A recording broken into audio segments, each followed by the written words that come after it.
Hello there, this is Reece Russell, host and owner of the weekly Steelchair.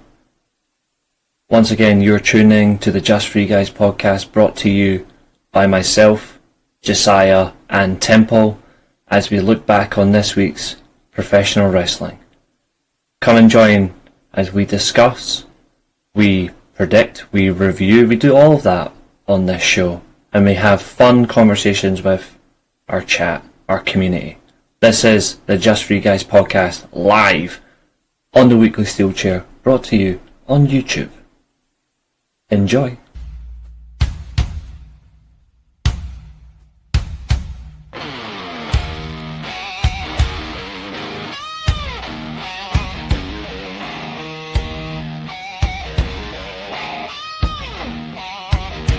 Just three.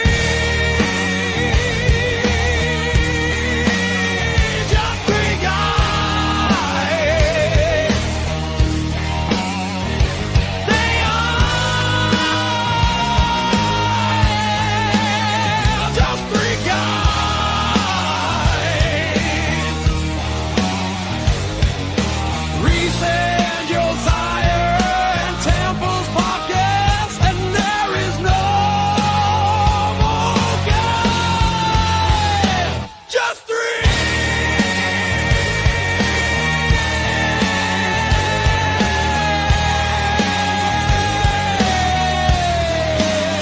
Just three guys.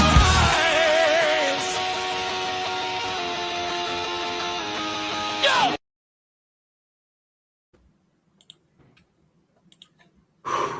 What's up, everybody? Welcome back to the weekly Steelchair and the Just For You Guys podcast, where there's just two of us, but Josiah will be here shortly. At the moment, it's just me and Temple. We've got a lot to get through this evening. We're going to have a bit of fun, talk about all shit from the past week of wrestling. If there's any good stuff, we'll try to find some. But we're here to discuss it, and this is, of course, a place where your opinions do matter, but if you're an arsehole, just walk away from this channel right now, because an arsehole is not welcome. So that's what we're here for. We're here to have a laugh. Arn, good to hear you've just gone to Tokyo, mate. Enjoy it. It's good to see you in the chat. Abu, Carl, Arn, Fernando's there. So is Chester. They're having a back and forth over something we're actually going to talk about tonight. But Temple, what's cooking? How's it going? How's it going, guys, in the chat? We've got a lot to get through. We do. Oh, I have to say, though, it's been quite a shit week of wrestling. Pretty much. It's been alright. It's not been the best. No, it's been shit. Let's be real. Yeah. There's not been a lot of good shit this week from anywhere. There's only been like one or two good moments. That's about it. It's been... This week has been more funny for online crashouts than good wrestling. Which, again, for the second week in a row, we have to talk about. Yep. Look, it's all over social media. X, Twitter, Instagram, Facebook, everywhere. Mm-hmm. We're going to get to it, though. If I didn't have like my own e-fed, or I wasn't on this podcast with you guys, I wouldn't have social media. Good thing is, we'll figure things out. Cool. Thinking if there are any other Joe shows other than Star and Marigold. Oh, there'll be plenty over there. Trust me. There will be plenty for you to watch. So just you enjoy what you can. We actually do have some bizarre news to look at, first of all. So everyone get prepared for this. So this is a federal investigation into the TKO merger for WWE. So there's a bit of news before we actually look into this past week's TV. So this is from Post Wrestling.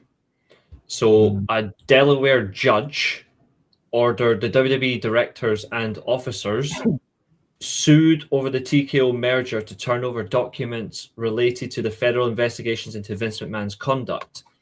The court rejected arguments from attorneys for the defendants, including Nick Khan and Paul Levesque, that the material was irrelevant, already produced, or requested too late.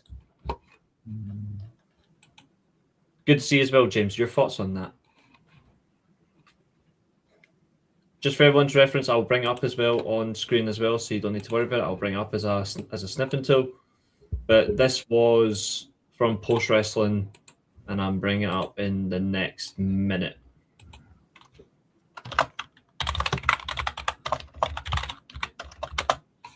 Here we go. Share screen.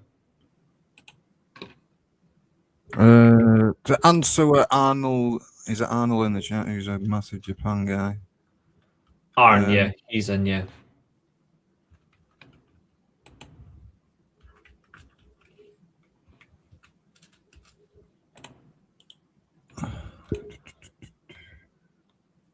Alright, so the Stardom is obviously Marigold. Don't watch Marigold. Oh, There's a promotion called Sendara Girls Pro Wrestling. yeah, they're That's worth good. it.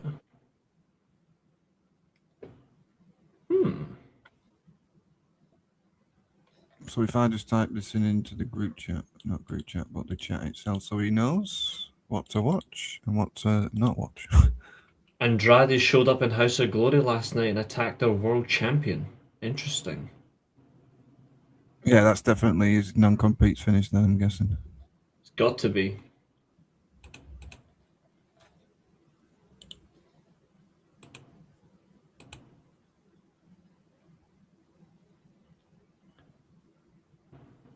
Tokyo Joshi Pro worth it. Yeah, they're worth it.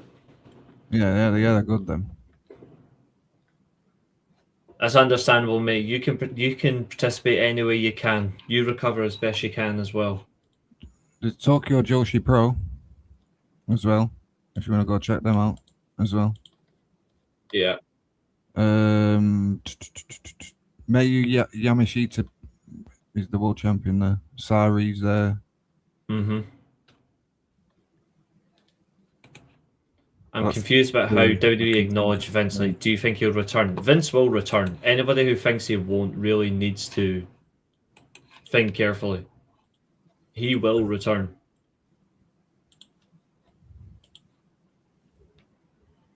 And it's just absolutely hilarious because people are going to go, no, it won't happen. It won't happen. And then it will. But yeah, so...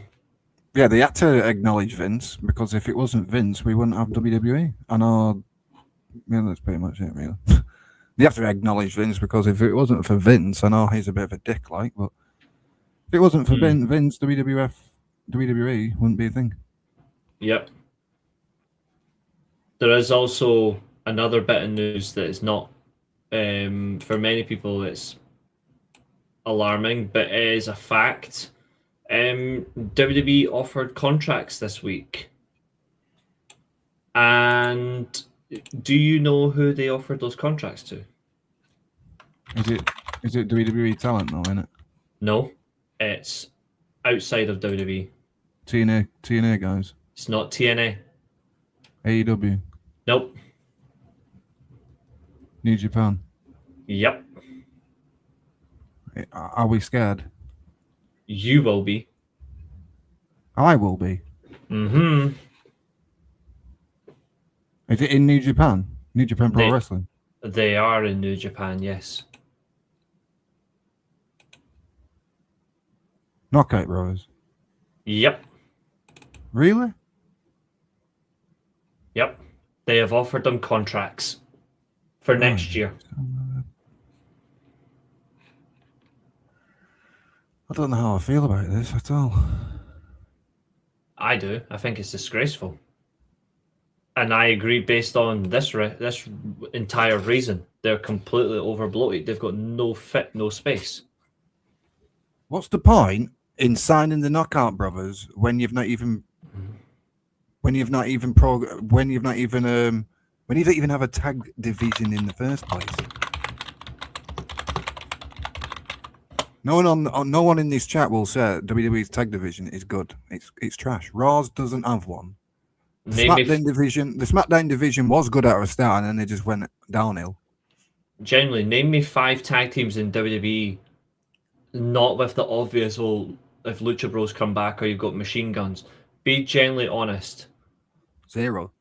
how many tag teams are WWE are genuinely good? If anyone says more than one, you're lying. Because there is no good tag team in WWE right now because they don't care about tag team wrestling. And I agree with this. This is completely spot on. I don't understand the story here with New Japan. WWE are offering the contracts to their the tag team champions. The current tag team champions in New Japan, WWE are offering talent contracts to. You know what they're going to do with these two, though? He's going to take the charisma out of fucking Utah Eyes. And Yep. they only sign in Oscar because he's a big lad. That's exactly it. That's exactly it. Fraxium, I would have agreed that like 10 months ago. They've dropped off I massively. probably would have agreed with Fraxium when there was an NXT. The main roster is just... They've been absolutely ripped apart. Like, And don't get me started with Mortis Hit Machine Guns either. I was right about them from day one, and I don't want to remind myself. And It's horrible. Gorillas of Destiny as well.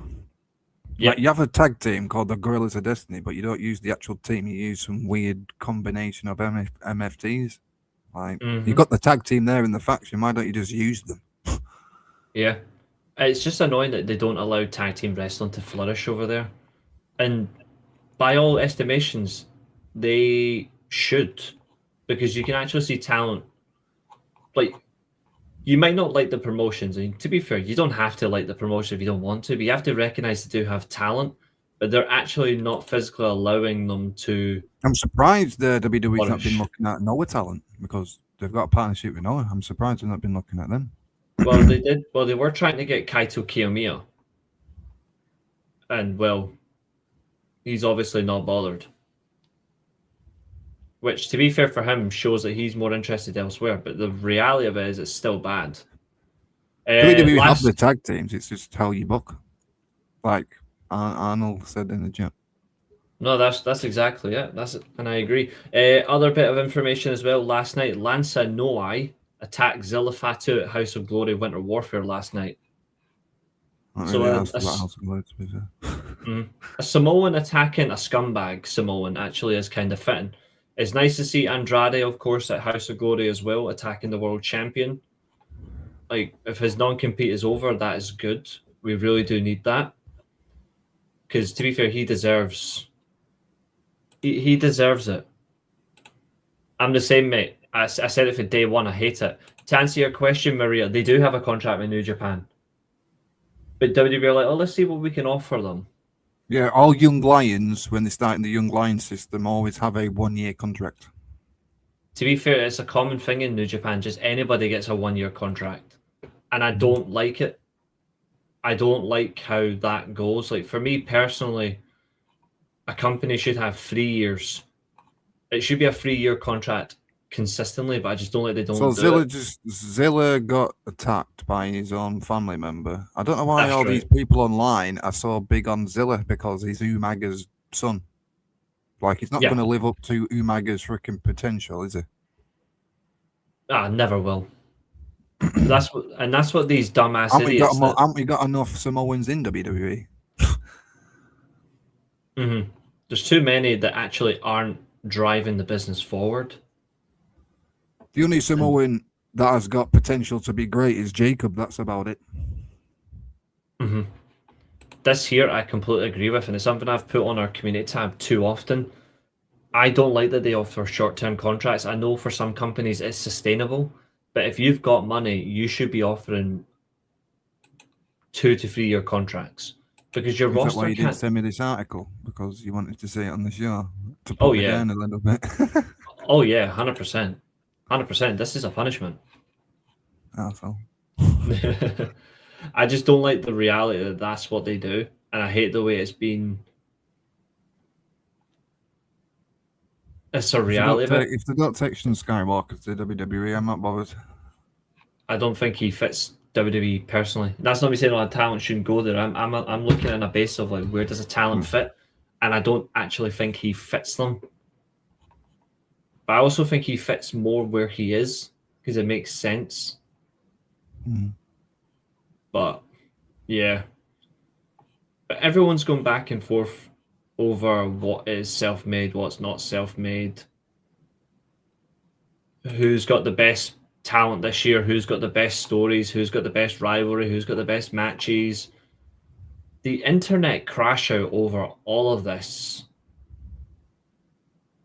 It's quite funny to see and watch. is.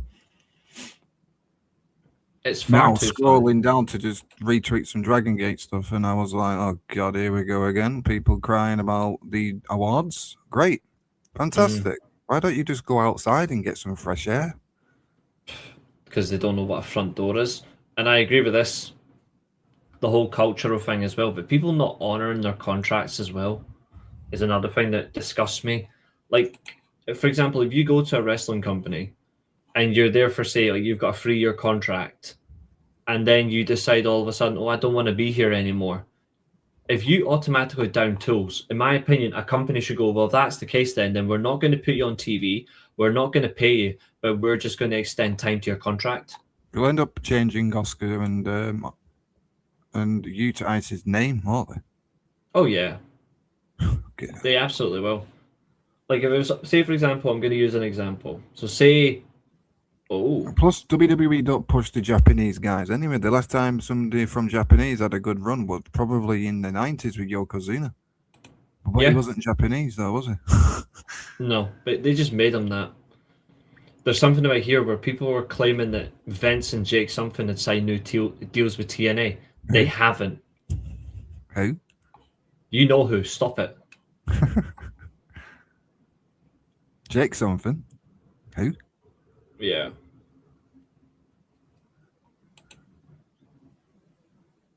Just stop. I'm Wait, always what? spot on me. I don't sugarcoat anything, me, at all. Yeah, WWE not going to push a Japanese guy because he doesn't speak English, which is dumb. All right, this is okay. Let's see. So I there's still a think that Nakamura should have beat AJ Styles at that WrestleMania, but whatever, innit? yeah, he should have done, and then Styles could have got it back in the Last Man Standing 2 months later. It's easy. So there's a Twitter Winning a account. Rumble for nothing. Great. Not every Rumble winner wins the title, and to be fair, not every Rumble winner should win the title in the first place. The feud was good. It's just they ruined the one moment. Yeah, the Wrestle Kingdom match were better. Way better. Miles better. There's a Twitter account called the Anti-Mark of Professional Wrestling, right? And Yeah, they've made that technically says that he's a mark because he's got Mark in his name. Yeah, so he's made a long-winded tweet because he's a blue tick wanker. So he's made... Who would pay for Twitter? Oh, no idea. So he's posted this. The Sports Illustrated list is basically wrestling fans who landed a job at Sports Illustrated to get. To be fair, the grammar on this is shocking, right? So I'm actually reading what they typed, and then I'm going to tell you what it should say. The Sports Illustrated list is basically wrestling fans who land a job at SI get to publish their favorite stuff about wrestling. We're not buying this from a bunch of R words, because I'm not saying it because I hate that word, who think AEW is any good. I understand liking some of the wrestlers, but you lost me when you said Hangman had a better year. Fuck out of here, bitch. This was Fletcher's year. So this is the awards this person has given. Storyline of the year, Punk, Roman, and Seth heading at WrestleMania. Okay. Rivalry of the year is Trick Williams versus everybody. Oh. I'm not done yet. Heel turn of the year, Paul Heyman turning on Roman. Best on the mic is Drew McIntyre. Best in the ring is Gunther. Breakout wrestler of the year is Kyle Fletcher. No, I agree with that. Comeback performer of the year is Ilya Dragunov. Tag team of the year is Fatal Influence. What? I'm not done. Match of the year is Gunther versus Cena. Show It's of the just year. happened, bro. No, hold on. I'm not done. Okay. I'm not done. Show of the year is the Elimination Chamber. Female wrestler of the year is Io Sky.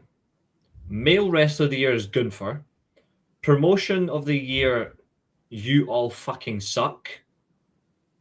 Their words. And then the 2025 Legacy Award, this is fucking gay. And I am not kidding. That is that's exactly what they said. Now I'm going to say this very closely. Rivalry of the year is not Trick Williams versus everybody. Storyline of the year is not Punk, Seth, and Roman. No. Best on the mic, Drew McIntyre is a fair shout.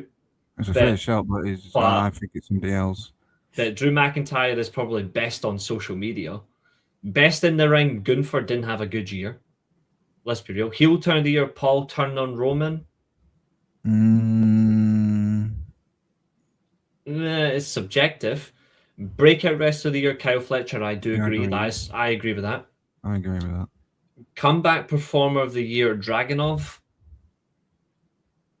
Again, subjective. Yeah, but it's just in open challenges. Yeah, exactly. Tag team of the year, Fatal Influence. Brodido, Knockout Brothers. People could still say Fraxium. FTR. How the hell is a women's tag team from NXT? Not a clue. I don't even know who Fatal Influence is. Who are those? Two lackeys behind that. Is it Fallen Henley? I only like her. The rest of those two. Yeah, JCJ and I. Horrible. Match of the year, Gunther versus Cena. It's not even WWE's best match in 2025 if you really want to be truthful. The best match of 2025 in WWE is WrestleMania. Rhea Ripley, Io, and somebody else. I forgot who it was. Naomi. Yeah, that's the women's match of the year. It's absolute nonsense. Josiah's in.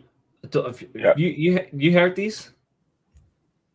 Well, I've seen the list, but I don't really. No. This is someone else's. This is not the list. This is somebody else's list. Do you want me to say it again? If it's that Aaron Loves Wrestling guy, I've already seen the list. It's not him. It's someone else. Then, go on then. This is the anti-mark of pro wrestling. Yeah, because he's got a mark. He's got Mark in his name, so he is a Mark. So I'll read you what he says before he gives his awards, right? And also welcome in, mate. It's good to see you with headphones. So he says, and I quote: "The Sports Illustrated list is basically wrestling fans who landed a job at LI, because loser Illustrated is pretty much what SI is nowadays. Get to publish their favorite stuff about wrestling. We're not buying this from a bunch of R words who think AEW is any good. So in other words, this guy's already proven he's not an anti-mark. He's just a tribal cunt. I understand liking some of the wrestlers, but you lost me when you said Hangman had a better year. Fuck out of here, bitch. This was Fletcher's year." Yeah, but you just don't tweet like that with your language. I'm surprised that X didn't like Axe's tweet. Oh, they still do. They don't care. So this is what he says, and I want to see Josiah's reactions for every single one. Storyline of the year. This person has picked Punk, Roman, and Seth heading into WrestleMania. Storyline of the year. So that's their first award. This person's first award is Storyline of the Year, Punk, Roman, Seth heading into WrestleMania. I mean, I can see the rationale behind it, but I've got two. I've got Goldto's Revelation. That's fucking amazing in my opinion. And then there's someone in WWE, which is probably Punk and McIntyre. It was last year though. Was it last year? You're on about this year, aren't we? So this is theirs. I honestly think WWE's only good storyline is Io versus Asuka. And that was several months ago. Yeah, 7 months ago. Yeah. Now, rival of the year, Josiah. This person says Trick Williams versus everybody. Yeah, you know what? I can. Depending on where he's coming from with that, I can see why he's picked that. If he means Trick Williams versus the wrestling fans, then I think that's what he's implying. Yes. If that's the case, then he's bang on with that. Rivalry of the year is probably Punk and Rollins, maybe. Or if Okada and Takeshita's on that list, or is it only just started that? Well, it's really only just started. Yeah. That could be for the 2026 for me. To be fair, I don't even think that was AEW's best rival this year. I think AEW's best rivalry was MJF versus Hangman. But Until even the match. then, I think New Japan's Heel turn of the best year feud. should be Cena. I know people Well, don't like it, but fair enough. The War Dogs versus House of Torches.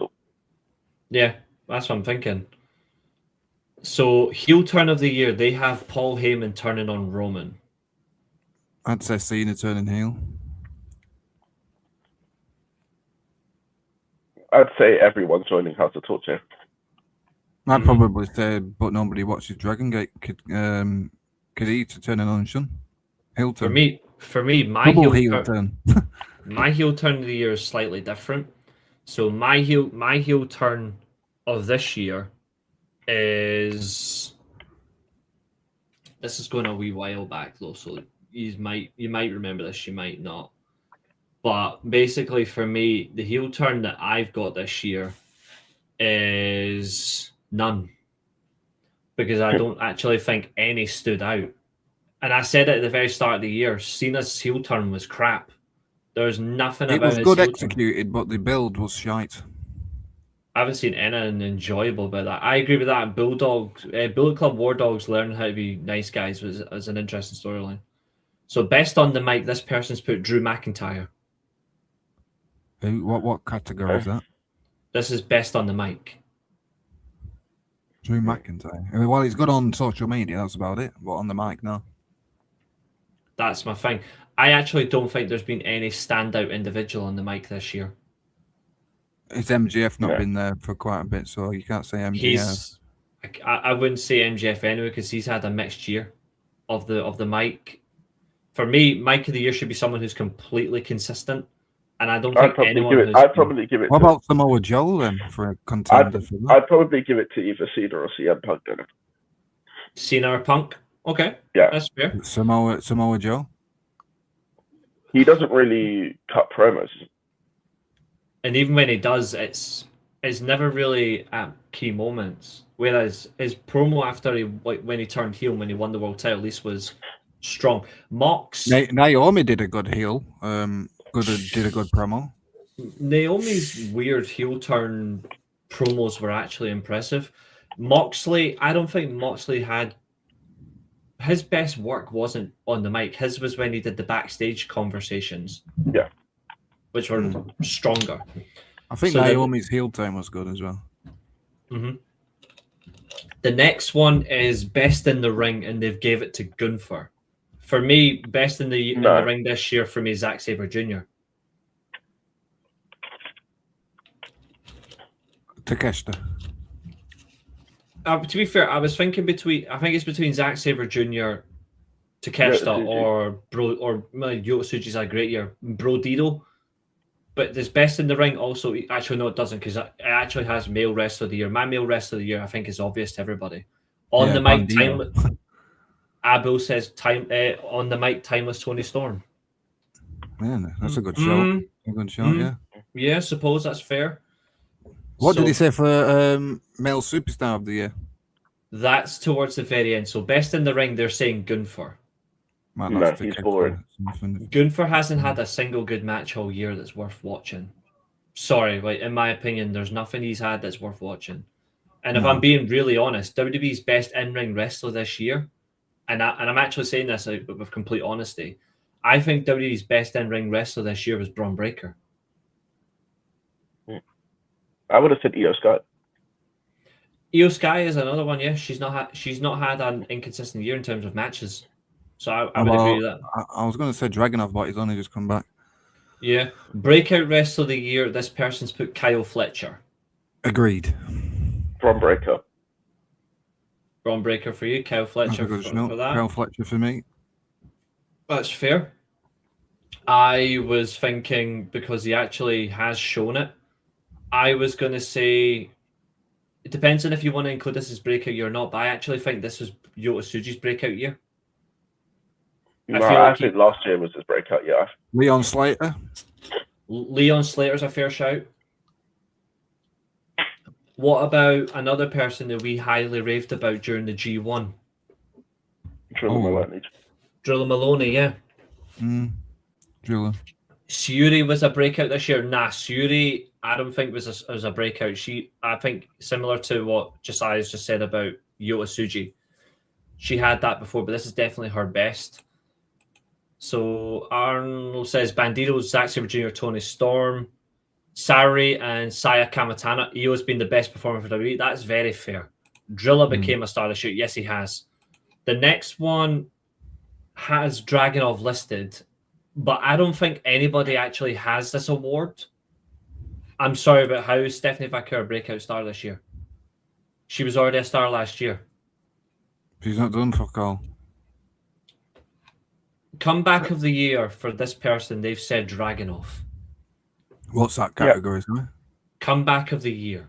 Yeah. That's good. That's a good Well, Dragunov. specifically, comeback performer of the year, I should say. Yeah, I'd say Dragunov. Yeah, I'd say Dragunov as well. Comeback of the year. Okay. Comeback of the year would. I know people might not agree with this, but I've seen some people say AJ Lee. Yeah, but I think they're saying comeback performer of the year. No. Fernando says Stephanie Vaquer is the best women's wrestler in WWE. To a professional wrestling fan, yes. To simps, Probably on a different level, no. Probably Actually, no, let me top. say- Probably top three, Stephanie. Io, Stephanie, and trying to think the third. I ain't got a clue. Probably But Stephanie and Io top two. I think. It's definitely not. It's definitely not Rhea Ripley. She is absolutely regressed. So, actually, to be fair, nah, never mind. Actually, I'll leave it. I'm not going to use bias on this one. How many wrestlers were injured and returned this year for a comeback? Not many. Jake Lee's not returned. Jay White hasn't returned.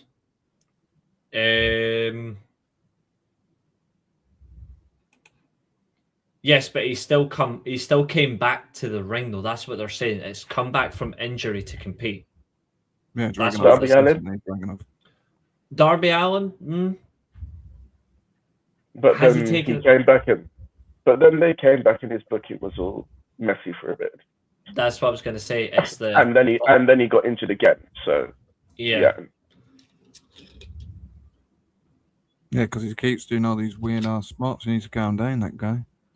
Yeah, even though he can wrestle really well, I think personally, comeback of the year shouldn't be an award because there's nothing there.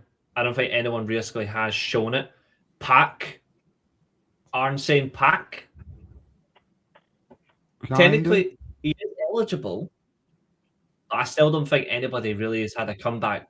Yeah, but Pat could take that every year because he's always bloody injured. Yeah. So I'd probably still give it to Dragunov just because it's been the only good thing about SmackDown for the last few months. that's It's reasonable. only Now, a watchable thing for SmackDown, really, Dragunov. now for the next one, and this one really insults me. Tag team of the year, according to this person, Josiah is Fatal Influence. No. No, there's two. There's two on my mind. Brodido and Knockout Brothers. I still don't know how you can list Fatal Influence as tag team of the year. I don't get it.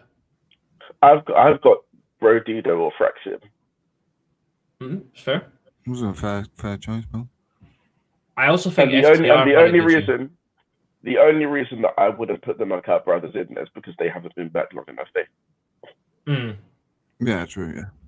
I think this is honestly, Arn, I think it is because the next one definitely is a trolling comment.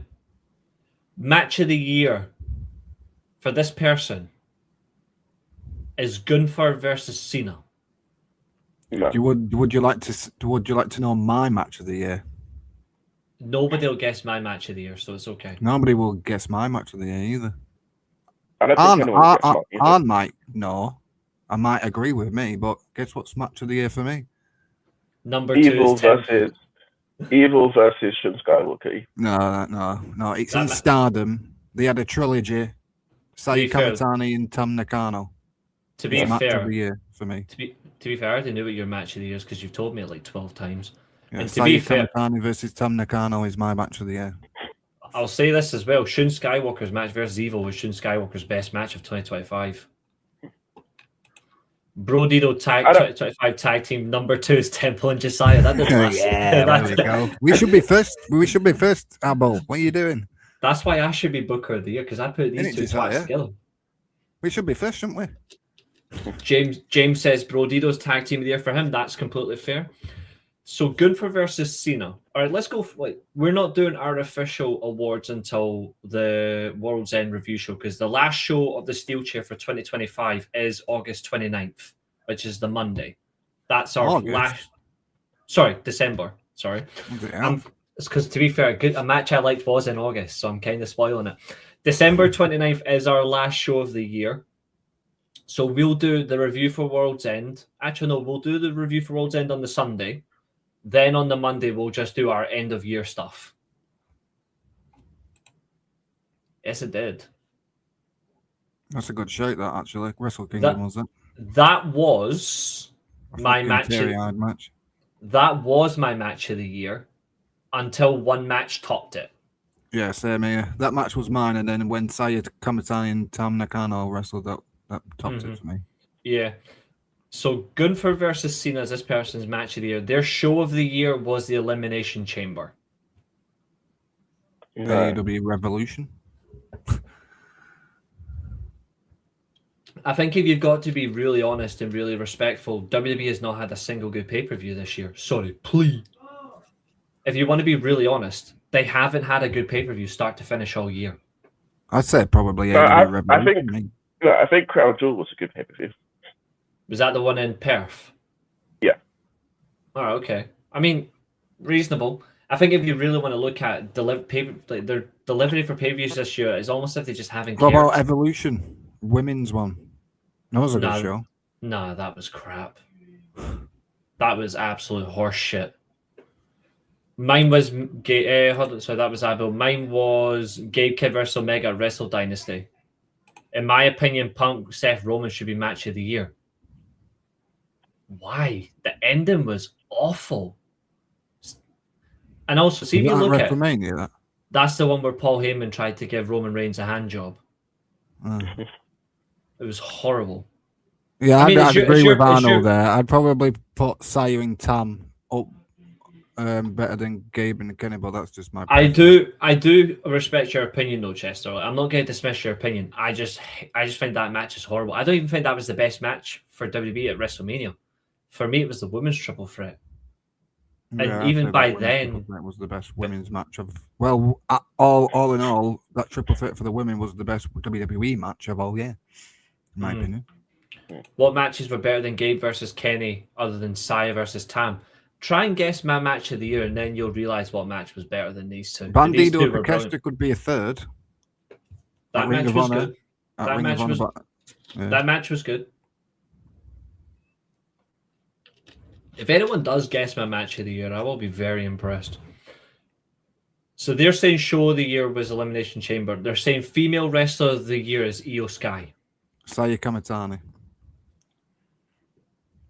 Well, don't tell us yours. Don't spoil it. we still have time. We're just going through this MJF. That's a good shot as well from CMLL. Mystical versus MJF is a phenomenal match, and I loved it.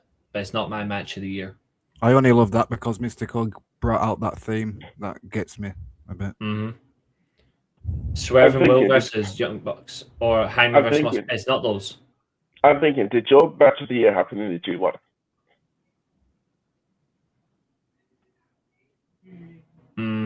Match of the year happened in the G1. Because I think it might have been Takeshita versus Zack Sabre Jr.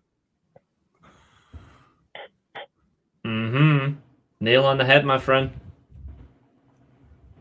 G1 I said Swerve and Will. And I'm assuming you're talking about the actual G1 match and not the semi-finals. Yeah, the actual G1 match. Yeah. Well done, mate. Nail on the head. So they're saying female wrestler of the year is Io Sky. They're saying male wrestler of the year is Gunther.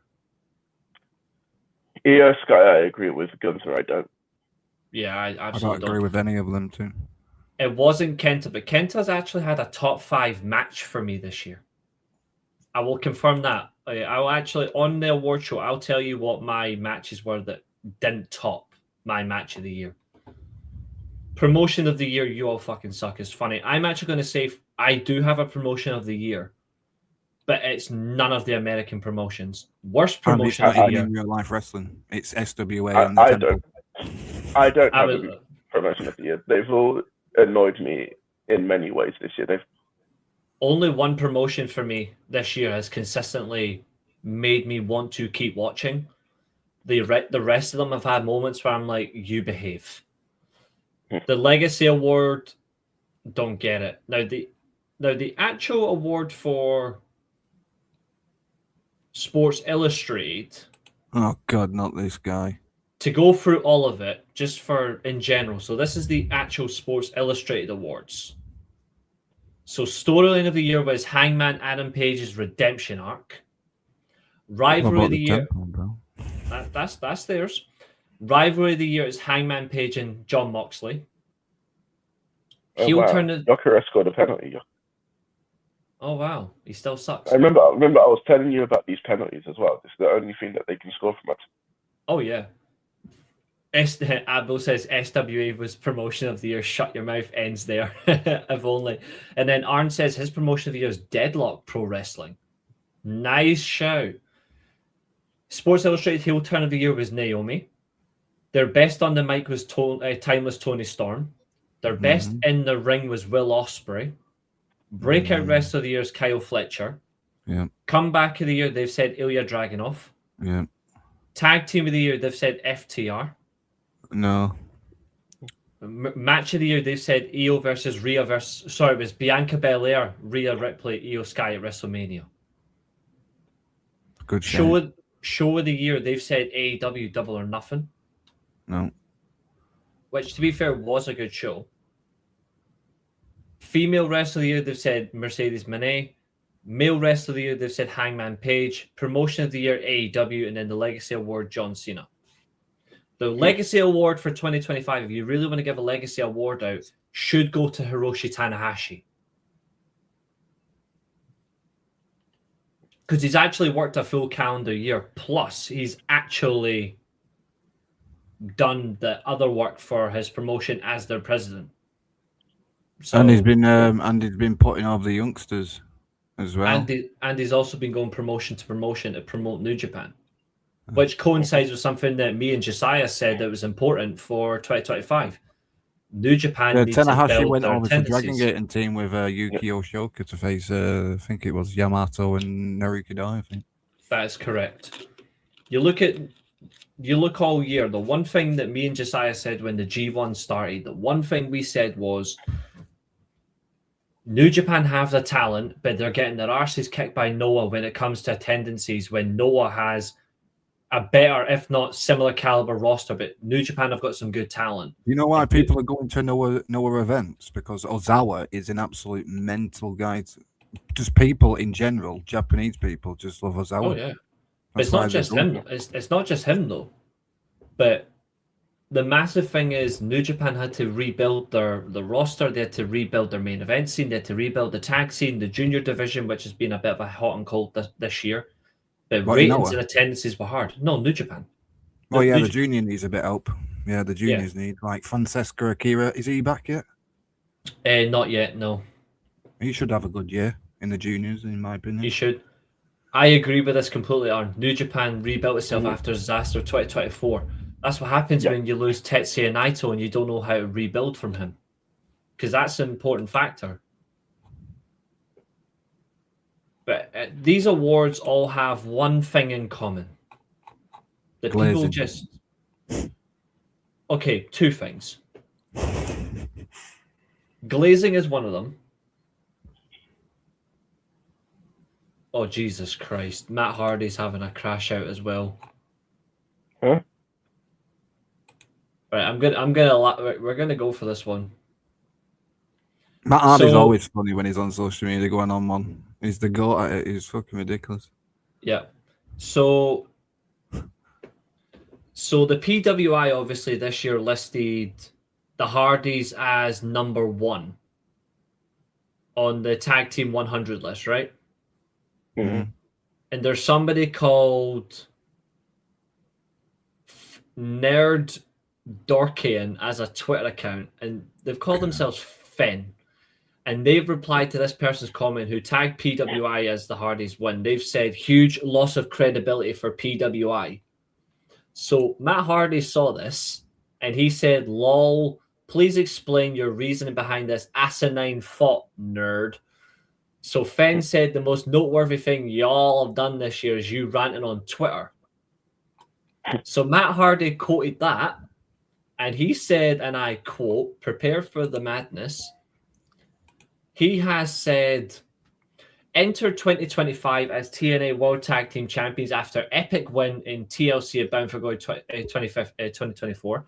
Last time I checked, TNA don't call it a TLC match, Matt. They call it Full Metal Mayhem. Get your facts right. His second point, beat Fraxium at Madison Square Garden to successfully defend the TNA World Tag Team titles on a TNA event. Third point, lost but then regained TNA World Tag Team titles to Nemeth at Slammiversary 2025, which was TNA's new North American attendance record, which was then debunked as factually incorrect. Did post-show meet and greets, which averaged 3 hours after every TV taping, which shattered every past record. Mhm. Again, 3 hours meet and greets doesn't make you a PWI Tag Team of the Year. Fourth point. Sorry, this is the fifth point, sorry. Have been at Fourth Rope Tag Team Champions since December 2024. That's a fair one. That's a fair, even though I doubt anybody really watches Fourth Rope. The next point are the first TNA contracted talents to win a current active WWE Championship by becoming NXT Tag Team Champions. The next point, won the House of Glory Tag Team. I've got a good conversation. I'm not done yet. House of Glory Wrestling Tag Team titles for a second time. The next point, retired our 27-year rivals, the Dudley Boys, at Bound for Glory in an instant classic and set another new TNA North American attendance record, which again was incorrect.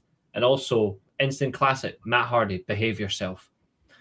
The second to last point, led the way for TNA to become media partners and sign a contract with AMC in 2026. The final point for why Matt says they are the PWI number one, doubled and tripled TNA live event attendance in 2025. And he ends this paid Twitter post with, you just exposed your ignorance when it comes to your views on pro wrestling in 2025. Merry Christmas. Do you know what I'm going to say about that? Absolute fucking hilarious crash out, but go on. All right, how many belts does Mercedes Moné have? Currently, Too currently many. she had 13. Right, 13. How many belts do the Hardys have or have had? They've this Too year many. alone had House of Glory, Fourth Rope, TNA and NXT. So they've had 4 different sets of tag team championships. Right, so 2 of which they still have. all the people on social media moaning about Mercedes Moné picking up championships, but they'll glaze Hardys. People go and win championships. The funny thing is people just moan. It's just funny. Have you seen what Ken Anderson said? No, what did he say? It's What, on a Mr. shit. Kennedy? Yeah, it's on a shit podcast. It's on the Rene Dupree podcast. But he said something here about he didn't tear John Cena's pec. So he said in front of Vince and everybody else, he was like, I don't do shoot moves. He was like, you held on to me and I couldn't let you go, and that's why I tore my pec. No, you tore his pets, mate. If you actually look at it, he didn't. What year was that? 2007, when he was champion for 380 days. Is that So when this he is- returned at the Rumble? Yeah, so this is the injury that led to him come back at the Rumble, yeah. Yeah. Like, Randy Orton as well. Like, Randy Orton says that Ken Anderson injured him on that Raw when they were dressed up as Nuggets and Lakers. He actually didn't injure him. If you look at back, he had him in a safe position. He just chose not to. Ken Anderson's a safe worker, which I have watched anyway. Yeah. Who is Mr. Tito on No DQ? Who the fuck is Mr. Tito? No Mr. idea. Tito. Yeah. ECW guy. Is that the guy who's also on No DQ though? Because Yeah, he's a I think he's a it is, columnist. He's a How's it columnist. going, Roisin? What's up, Roy Sheen? Because he said something about Chris Jericho. Now, I'm going to screenshot it and bring it on screen for you guys to see. And I just want to get your opinion on this because he Is it claims Big Man Tito? no, he's just called Mr. Tito. I don't think it's who you're thinking of. I think it's just someone else. But this is about Jericho, AEW, and the Royal Rumble. He's claiming AEW is a sinking ship. But we'll see. But this is what this person's put on their column. And bring it on screen for everybody to read. So tell me what you think. Where is it? There it is. Okay. AEW is a sinking ship. So he says, for everybody who can read that, AEW is a sinking ship and Chris Jericho has value in the WWE with a nostalgic run. We just witnessed nostalgia all year with John Cena, and I would imagine that Jericho wants to have that for him. If Jericho's got a bigger brain than John Cena. So if Jericho wants to use that brain, please use it. Plus, WWE wants to make money off an old name returning, as WWE is thick with wrestling fans that are 45 years old or older who are still fond of the Attitude Era. That and Jericho has been a big part of the WWE during the 21st century. One thing that Triple H likes of his booking is to create surprise in the returns or in the forms of returns or debuts. Seems obvious to me that Jericho shall return at Saudi Rumble 2025 in January. Jericho is known for making a few surprise entries at the Royal Rumble, and that would be perfect. Your reaction Triple and H, thoughts? Triple H books for moments. That's it. Absolutely. He should rephrase that bloody tweet. He should, but this is his column though, where he is openly saying a promotion is a sinking ship though. But what is your AEW's thoughts? not a sinking ship. It's still going on. So how's it a sinking ship? They'll probably say due to Reigns or something. I don't know. That's what I don't get with this community IWC. They want AEW to go out of business. You want Looks a like wrestling company to go out of business. Okay, that's a bit weird. Yeah. Holy Christ, that's actually a gift. More wrestling is better for wrestling, if you know what I mean. Mm-hmm. So Wait a minute, hold on. I've just seen something. I don't know. I'm laughing at Fightful for I copying don't know. Has Collision actually aired yet? I watched No, it, remember? I attended to it. Both hours Okay, were well- taped. Both hours were taped on Wednesday. The second Yeah, lot so is Ring of tonight. Honor were taped, then AEW, Dynamite, and then Collision. I had to sit through like 5 hours on TV. Collision Okay. Collision got taped for tonight, yeah. In that case, I've just seen a spoiler for Collision. We can put a disclaimer up if you want to bring it up. Okay, yeah, let's do that then. One second, Is let it me something just to do with Mercedes Moné's Open Challenge? Yeah. Yeah, I already know who won it, so I'm not saying it. I don't mind if you bring it up, so go on then. Okay, so I've seen that Alex Windsor has won the TBS Championship and the Not the Rev Pro TBS. British. No, the Rev Pro British Championship. Yeah, what the did I Red Rover. what did I tell you months Yeah, I know, ago? yeah, you said that. I said that she would take that title off her. We said this like 3 weeks ago on the podcast, Reece. No, we actually said it 5 months ago. when she took that damn thing, we were like, oh yeah, she'll take it. It'll be Windsor, they'll win it at some point. So that's a good thing. I saw watch it that. I'm live, happy. mate, so it was really good. I think Alex Windsor's got a vicious lariat, if I do so say so. Yeah. No? I'm happy with that. That's a good title change, and that will continue her downfall. Now, let's fact check someone. And it's somebody that we all equally think is boring after Fightful, because obviously Fightful will steal from us, which we will be coming for them. So, Cody Rhodes, because we will be reviewing bits of the weekly wrestling. Cody Rhodes was fired up. I'm the one who sent the tweet that changed the game. Last time I checked, wasn't it not Omega Jericho at Wrestle Kingdom changed the game? Then it was just a cocky tweet by Meltzer. Pretty much. Not Cody Rhodes. Pretty much Jericho changed the game himself. Jericho did. Yeah, if it wasn't Omega for just helped Jericho, him by wrestling him. if it wasn't for Jericho challenging Omega at Wrestle Kingdom, we would never have got AEW.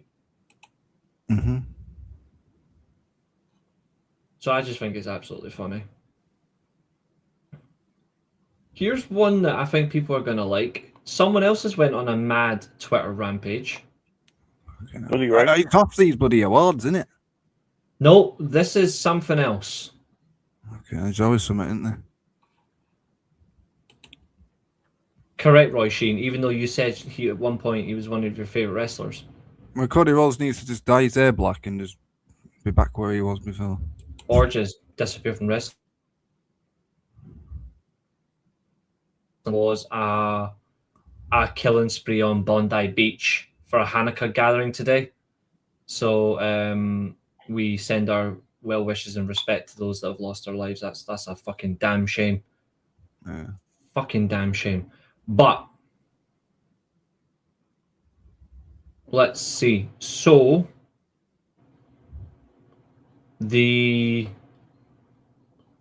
person who's having internet rage, Bully Ray. Tessa Blanchard. Oh, God, that's it again. No, she needs to calm down, man. Can we just skip her? No one needs to hear what she has to say. The funny thing is, right? Does she have a valid point, though? She says she's never been, like, her entire thing, she's never been racist. She is tired of being used of clickbait. Sorry, she's tired of being used as clickbait. And she's went on a fucking rampage posting screenshots of messages from people. Well, don't be racist then. Simple as.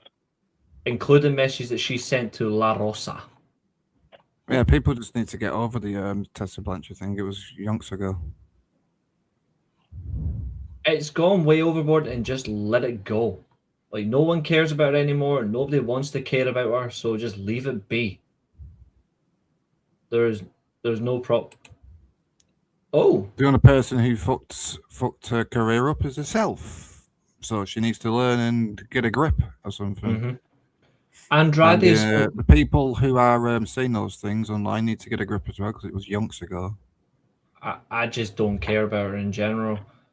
It used to be I think she's a good worker, but as a person, she's just shit. But I just don't care about her. We're going to talk about one last thing, then we're going to go and look over some of the stuff about this week's TV. So this is the last thing, and it is the second bit of Andrade news. So I brought up earlier on that he attacked the House of Glory World Champion last night. Yeah, he attacked him last night. He was on a podcast, though, and he spoke about why his marriage with Charlotte Flair ended. And this is very interesting. On Enmascarados El podcast, Andrade says Charlotte was an incredible wife, but he was the problem in their marriage. And he says, and I quote, "She was an incredible wife. I was the problem. I failed her as a husband, and I admit that publicly." At least he's being honest. A lot of people are probably going to say he did X, Y, and Z or some other shit, but the fact is he's made an interesting quote like that is interesting. I like Andrade. He comes across as a very humble person. Yeah, he's just had bad luck in every promotion, in my opinion. That Julian Weeks is an absolute creepy weirdo bastard when it comes to his wrestling takes. He's another one. He's a guy called Julian Weeks. He's a fucking moron. And yeah, people on social media just need to take the phone off the hands. Like, get off social media, man. You don't need to live on it. Yeah, obviously because AEW was broadcast early on TV in America, so obviously it has been posted. Like, I've just seen the video because WrestlePurists obviously have put the video up of Windsor winning the Rev Pro Undisputed British Championship. It's a really good win there from Windsor. What a combination to win. She's see the way she's done it. Yeah, she's a beast. She didn't even attack her to win the title. It's actually a very clever way to win. Like, if anyone who watches this later on, get a chance to watch it. I actually really like this. This pin combination is actually really good. Right. Mhm. Good view as well where I was sitting as well. Yeah. Time to move on and time to have a laugh. So let's start with what's that show again? Oh yeah, Monday Night Raw. We're not gonna go through the whole show, folks. We're just gonna go through certain things and discuss stuff. So one thing we're gonna discuss, and also Fightful are trying to claim our fame, and when I said it 3 weeks ago that Will Ospreay will be back very, very soon. No surprise that he was back Wednesday. So Fightful, you owe us money. But here we go. Time to. I want to discuss this one in the right way. So this past week on Raw, Yeah, Apple, it was all right actually. I enjoyed myself. The missus had a picture with Chris Statlander. We met Chris Statlander in a pub in our local. Took her pictures. They took pictures with the middle fingers at me. It was fun. yeah, If you want to see the pictures, if you're in the Discord, in Reese's Discord, then I'll post it if you want. Oh yeah, works for me. Now let's look for so Monday Night Raw this week. Can I change this picture on here? While I'm live, Yeah. I can post it on the. Give me a second. So Monday Night Raw this week, obviously there was more of Logan Paul shenanigans, Logan Paul tears, the Usos versus the olden days for the umpteenth time. But I think the only thing that people really want to talk about when it comes to Monday Night Raw, even though the product is still lacking in some serious interest, they finally unmasked the Masked Man. For me, they should have waited until the main event of January 5th, where it would have been much more stronger and it's not a random Raw, where it actually holds no significance. But they've unmasked Eddie Theory. 3 times. Eddie Fury, or Austin Kingston, whatever you want to call him. So we're just going to go through it from everyone's conversation. Yep, there it is. That. We're going to go through it. We're just going to ask a simple question for everybody. I'm going to put it on the screen.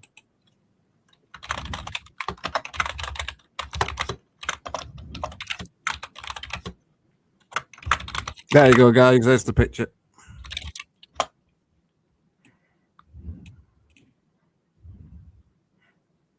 For everybody, your thoughts on Austin Masked Man Kingston? Why do you call him Kingston for? Because he fucking Because he looks like like Eddie Kingston. He looks like him. Yeah, he does. Yeah. Fair enough. You're telling me you can't see it? No, I can't see it now. Right, apart from the fact that Eddie Kingston is just a fat slob. Hey, If you actually look at it, he's skinny as anything. yeah, but the actual facial structure, he looks so much like it. I'm going to tell my wife about that. She's Go going to go ahead. sick, bro. Go ahead, what's she gonna do? She's going to go sick. Someone's actually posted the Shawn Michaels at like backstage with Sonny. Jesus Christ. I remember that clear as day as well. He actually was giving her the mandible claw. I'm not going to say where, but he did. We just never go back. I never watched Monday Night Raw. I was busy with work and other stuff. That's a good thing. I'm happy they didn't continue an overly long review storyline. Happy to see Fury in a prominent role again. People are ready and willing to support him. Interesting. Yeah, I'm my favourite guy. That's my wife's crush, male wrestler crush. Austin's there. She never shuts up about him, which is weird.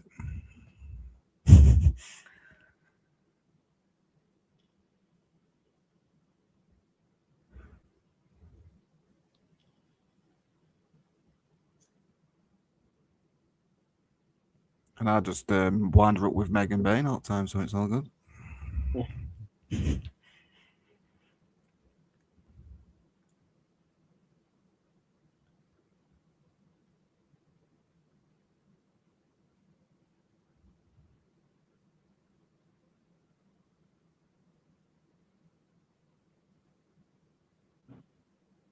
He just needs mic skills, Austin Theory. That's about it.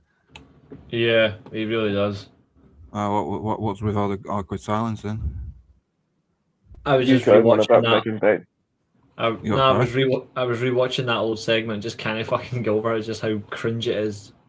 Why? What segment? Sonny with Shawn Michaels after he won the Grand Slam. All right, fair enough. Shawn Michaels, my goat. Send it, is it? Perv. It's still funny how Regal broke his neck against Ricky Steamboat himself. He broke his own neck on a German suplex. It's crazy. Are we getting into Monday Night Raw? Monday Night Ball, sorry. Well, we already have been, to be fair. We're just going through the confusion that is this whole review, and does it actually do anything for them? I don't think it does. But where can WWE, mind you, this might be a difficult question for people because I don't think many people care. Where can WWE improve next year? Or here's a better question. How do WWE improve next year if they can? Get rid of More Triple H. focus on the youth. Get rid of Triple H as a booker. Hire Temple, I don't know, as a booker. Hire Reece as a booker. Hire Josiah as a booker. And then hire the chat for ideas so they can give us ideas. Honestly, if WWE offered me a contract to work for them in a creative perspective, I would actually turn it down. Why? I would because I know that I would never get fully backed. I know they would never fully back me. And because of that, the show I would probably itself, get rid of Triple H, get rid of Bruce, get rid of all the yes men behind him as well. I'd have Regal and probably the guys who booked NXT UK. I'd even have Shawn Michaels book the women. No. A pair shouldn't be booking wrestling. Sorry, and he is. I've got all the respect for Michaels and in-ring talent, but honestly, when it comes to his booking of wrestling women, he's a fucking perv. Oh yeah, you. We see potential in you, but what we're going to do, we're going to write you off TV. You're going to go and get a boob job, come back, then we're going to make you champion. So, nah, I just can't. They should blend the upper carders with the mid and lower cards. It feels like all the wrestling are little bubbles. Get rid of Bruce. Triple H can't book for shit. He should go in. Bruce Pritchard, absolutely get rid of him as well. For all the people that love to blame everyone else bar him, he is at fault. What have you said? Johnny, I'd do William Regal, Johnny Saint as the bookers.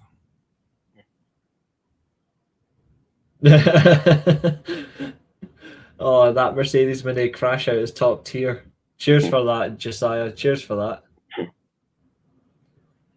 So Mercedes Mini tweet, I said a motherfucking local. She's not from Manchester. Oh, I love that. To be fair, Windsor isn't from Windsor She's is not from Manchester. She's from Southampton. Exactly. So that I'll admit that is a good crash. That's like freaking 2 hours away from me. That. Mm-hmm. Mercedes does have a point. If you was actually going to book somebody in Manchester, it would have been Jamie Hayter. She's from Manchester. No, she's from Southampton as well. Chester. Well, she was born in Manchester and went to Southampton for wrestling school. Yeah. Chester, it's okay to call Tony Khan a clown, but that doesn't make Triple H a good booker. Just saying.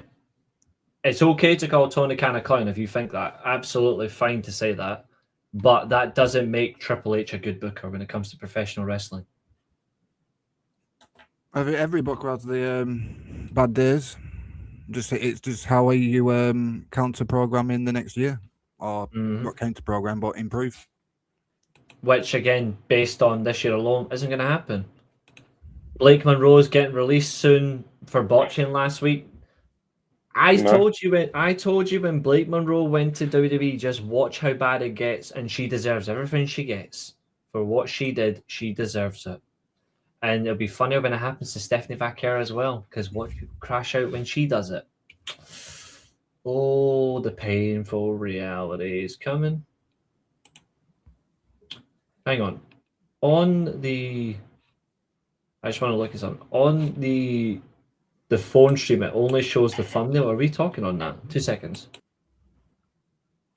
Yeah, so on the mobile phone version, it's got us. It's just got our thumbnail. But on the landscape version, it's got all three of us. So it's kind of cool. It's doing that. Mm. WWE would be better if most of the women aren't overly protected or actively avoiding or feuding with one another. I mean, that would be helpful. How about WWE stop listening to shareholders and give credit to people who actually knows wrestling? Good Fun. one. Exactly. There's a comment that I was looking for. Where is it? How about switching Triple Mark for Eric Bischoff? Nah. That'll be even worse. He can't book either. Honestly, there are certain people I would give the WWE booking to, but it's not them. I said William Regal and that guy I said. Mm-hmm. Even Why don't freaking- you like? Why don't you like? When have I ever said I don't like Stephanie Vaquer? Yeah, we like her as a talent, but don't like her how she's being booked now. She's being booked to just be somebody for simps. I'm sorry, but this is what I hate about Stephanie Vaquer. I've never once said I don't like Stephanie Vaquer. Stephanie Vaquer is a phenomenal wrestler, and I've seen her wrestle. You bring her to WWE, the only thing they care for, and you can go back and look and every episode of Raw since she got promoted from NXT, every single episode of Raw or pay-per-view that she's been wrestling, anytime that she's in the ring, she gets no reaction until she does that devil's kiss. The fans don't care about her as a wrestler. They don't care about her as a talent. They only care when her arse is up on screen. I like Stephanie Vicker. There's another person on NXT. The Soul And that's a Snatchers fact. or Ruka. Same thing. Yeah, and it's a shame because they actually It's a have shame talent. because both of them are really good talents at the end of the day, but they're known for the finishing move. That's it. He did a great job of booking the Well, it's not a NWO. finishing move. The kiss or whatever that ass thing is. He did a great job until Starrcade 1997. After Starrcade 97, I've got no praise for Eric Bischoff because he gave up because he Didn't half the decided. NWO members have fucking booking control as well, though? Yeah, Yeah. because he allowed it. I wouldn't allow that in my Fed. When it comes to creative control, there should be limits. Like Bret Hart said it best. Like Bret Hart, when he got the final 30 days of his contract, he says he has control over his character, how it works for him. But he'll still work in the realms of the booking that he's being told, but he has some creative elements. Whereas other talent have creative control that's just unreasonable. It's Like the Hulk same. Hogan. A comment there in the comments by Aaron. Same thing with Jay Cargill. She's only booked because how she looks. Yeah. Mm. Like Hulk Hogan, by the way, only had to do 4 pay-per-views in WCW for the entire calendar year of, like each calendar year of his contract. Hulk Hogan was only contracted to work 4 pay-per-views. And WCW did a pay-per-view every month of the year, which I think is crazy. Do you think WWE creators are a bit weird? A bit weird because Rhea Ripley's called Mammy. That's weird. It's like calling somebody daddy or something. And you got Stephanie please don't. Vaquer doing the bum thing, and then you've got somebody else doing whatever. Pretty much weird, creative, if you ask me. Absolutely. Thanks for watching, Roy Sheen. We shall see you again tomorrow. He did terrible in TNA as well with Hogan. Yes, he did. And please don't remind me. That was horrible. I will say this, right? Immortal. Hogan and Bischoff, right, only did, if I'm being really honest, they only did 3 good things. In their entire run as creative in TNA, they only did 3 good things. Bobby Roode's heel run, because that was actually perfect. Jeff Hardy's heel turn. That was awesome. I liked that as well. And the last thing they did was Kurt Angle's build up, where Kurt Angle wrestled everybody in the rankings to get to Bound for Glory when he got screwed by Jeff Hardy. Is that Bound for Glory series or something like the G1? I think it is, isn't it? Actually became the Bound for Glory series, but this was in 2010. It was Kurt Angle went to very bottom. This was more like the Kurt Angle series. Yeah, and it was really good. Like every match that he wrestled, that's what you should do. That's what you should have done for the retirement in WWE. That's that type of thing. But we got screwed by Baron Corbin in his last match. Like, why? I like what I don't know if who should have Kurt Angle wrestled in his last match in WWE. Was AJ Styles there? Yeah, he was there. No. To me, he was there, but he was busy. Should have been the Kurt person. Angle wanted it to be John Cena. Yeah. And John Cena wanted it to be John Cena, but Vince McMahon said, no, you can have Baron Corbin too.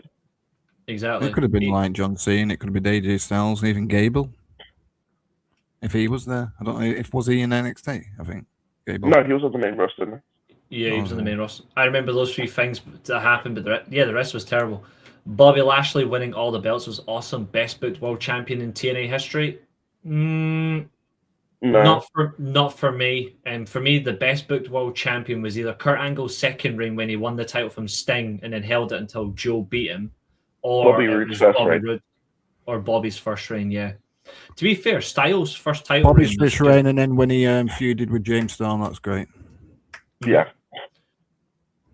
Like if you look at his entire run, I actually like James Storm's heel turn on Bobby Roode as well, with the bottle to win the title. That was good as well. That's how Bobby turned heel. Yeah. I'll say this, and not many people are going to like this because they'll think I'm just being biased, but I actually think 2011 into 2012 Bobby Roode is better than 09 Randy Orton. Okay, no. I didn't watch WWE in 09. I dipped. I watched it. I'm not saying it out of pure bias. I still say WWE's best heel in 09 was Chris Jericho. CM. Yeah. I didn't watch. I thought you were going to say CM Punk.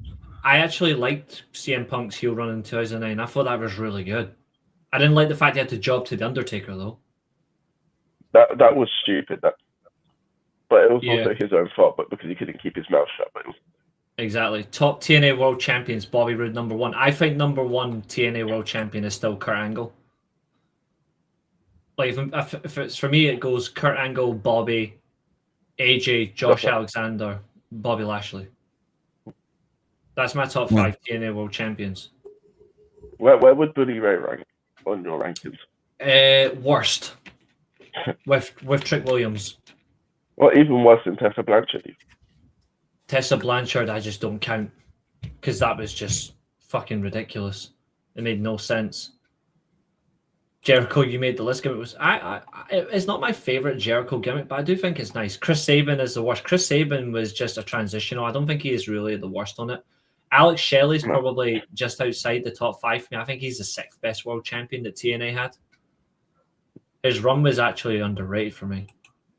So Alex Shelley is a better world champion to you than Sting. Sting's title reign just.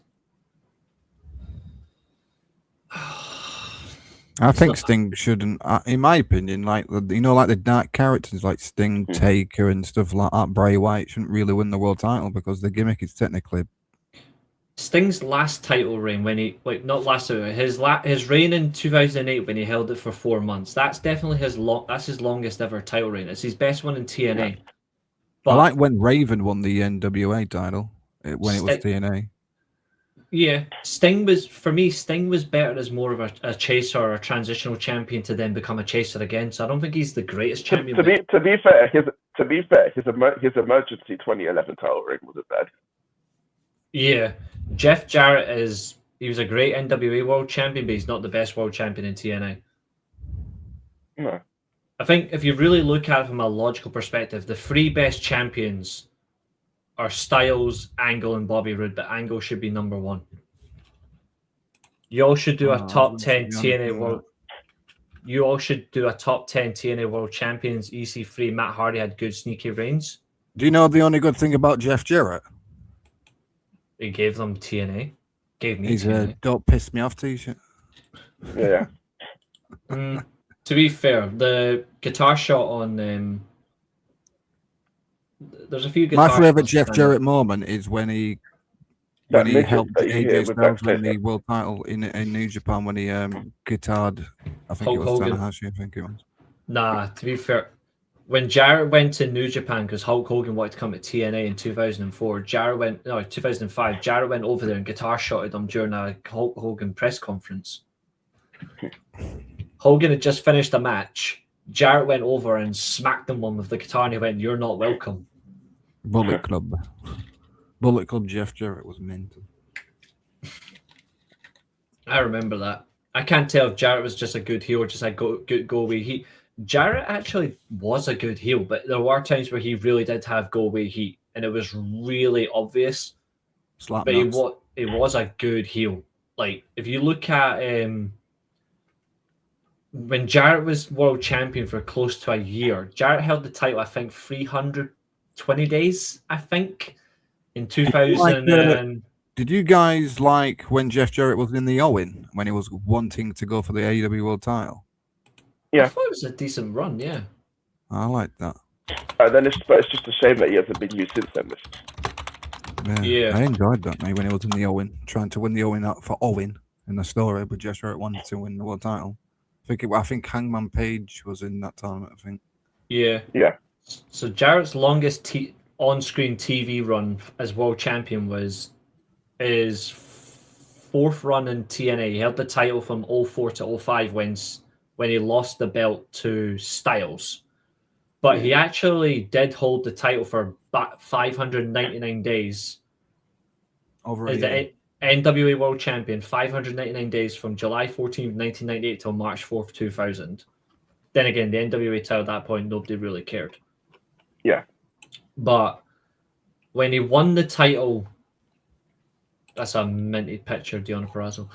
When he won the title in 2004 and he held it for over a year, everybody he came up against, he was absolutely slaughtering. But his worst for heat that he got was when he beat Monty Brown at Final Resolution. Everybody went What psycho. surprise? Everton don't get a penalty for a blatant penalty. Yeah, that was never going to happen. They went absolutely psycho when that happened. I'm telling you, this league wants Arsenal to win it. Oh yeah, of course they do. 347 days as champion. That was it. When he won the title and he lost it to Styles.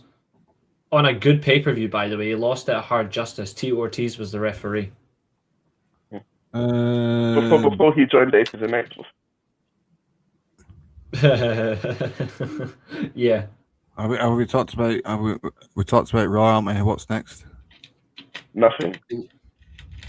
There's not much for AEW. You want to talk about anything on AEW, but in terms of what was on this week, it's mostly just the matches and the MJF return. But what did you think of that return? It looks like he's had a hair transplant again.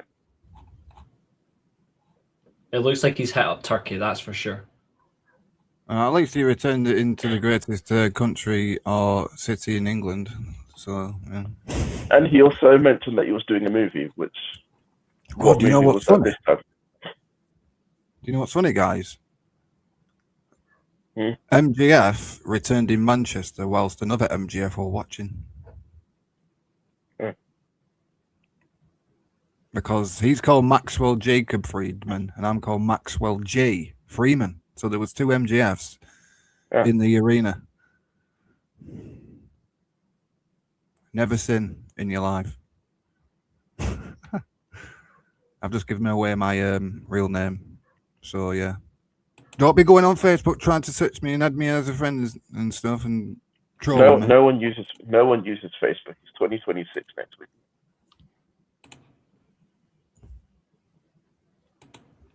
Oh, I realised I am why it better than wasn't him and shown. he knows it. There we go. I realised why it wasn't shown. It's because I had it on. You can have your thumbnails on both now. And you can just remove them. So I've turned it off on the the vertical one. So now we're on screen, even though it makes no bloody difference because we've been live for an hour and 25 minutes. But yeah, I think AEW this week was mostly just about the returns and building up for the world title match that we said were going to happen. But Fightful's now claiming they got it, so they owe us apologies. Yeah, the full way, yeah. Wankers. We said it was going to happen, but we don't get the credit. We'll sue them. MJF had the most MJF promo, not his best work. You could agree, yeah. It was the same old, wasn't it? I think MJF promos are boring. They're Do all you the think same. they all have... I was going to say, do you feel that they have so much similarity? Yeah, they're all the same. I think Yeah, that's they are fair. all the same, yeah. The same old, isn't it? I I'm think that's better fair. than you when you know it at the end, pretty much. Yeah. It is good to see him back, but I liked what more he can do. the only thing in the promo I actually liked when he attacked Swerve saying something about top dollar. That pissed me. That got me. Oh, you were like a lackey or something for top dollar or something like that. Mm. But I think what killed the promo is when you compared him to P Diddy. Yeah.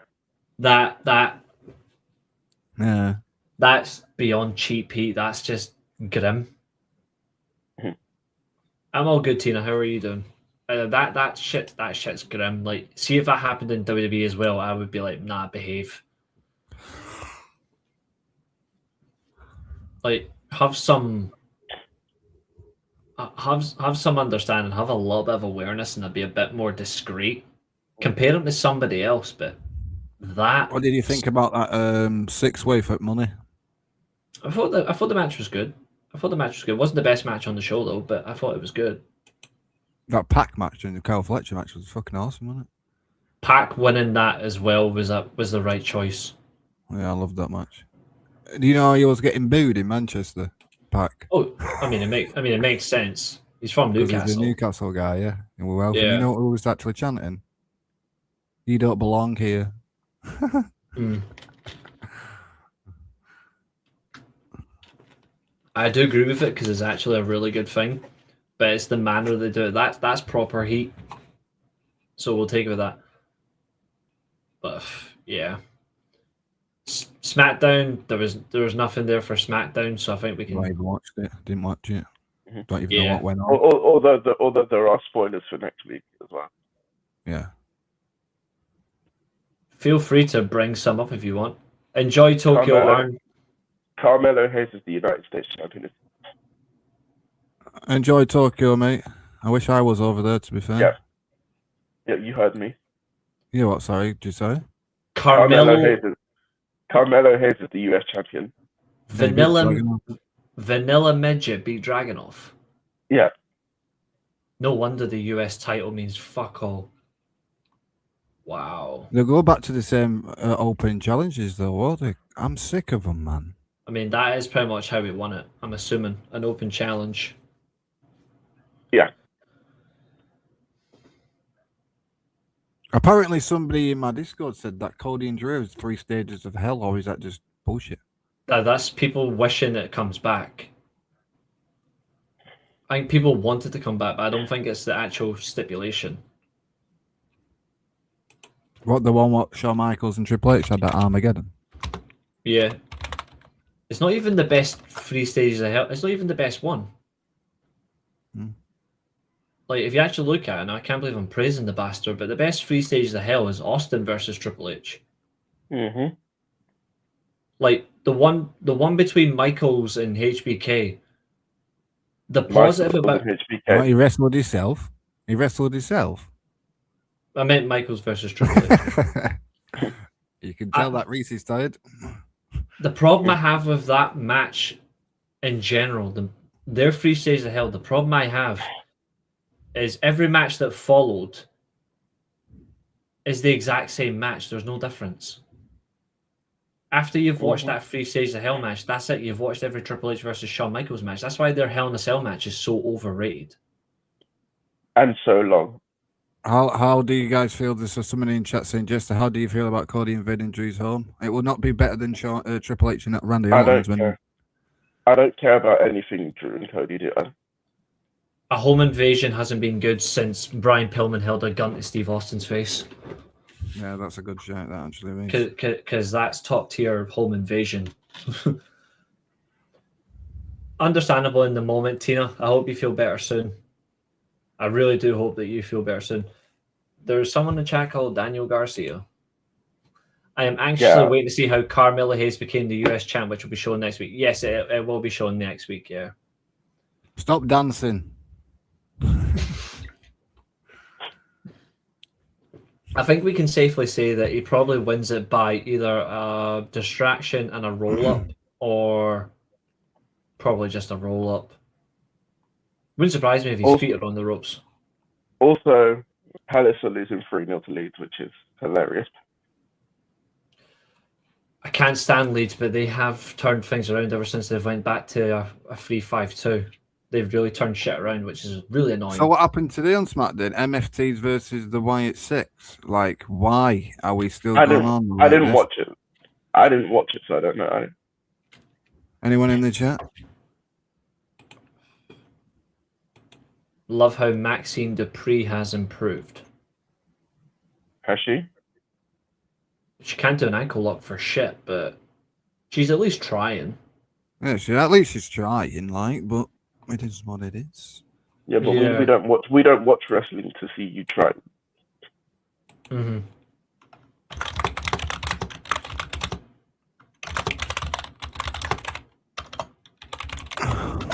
Just to watch SmackDown, I didn't. I did not watch SmackDown since I don't even know. I'd rather do better things on my Friday night. I went to sleep. That's what I did. I've got no idea who this is. Is that a real tag team? That's surely not a real tag team. Who's the tag team? If that's a tag team, then that is just mental.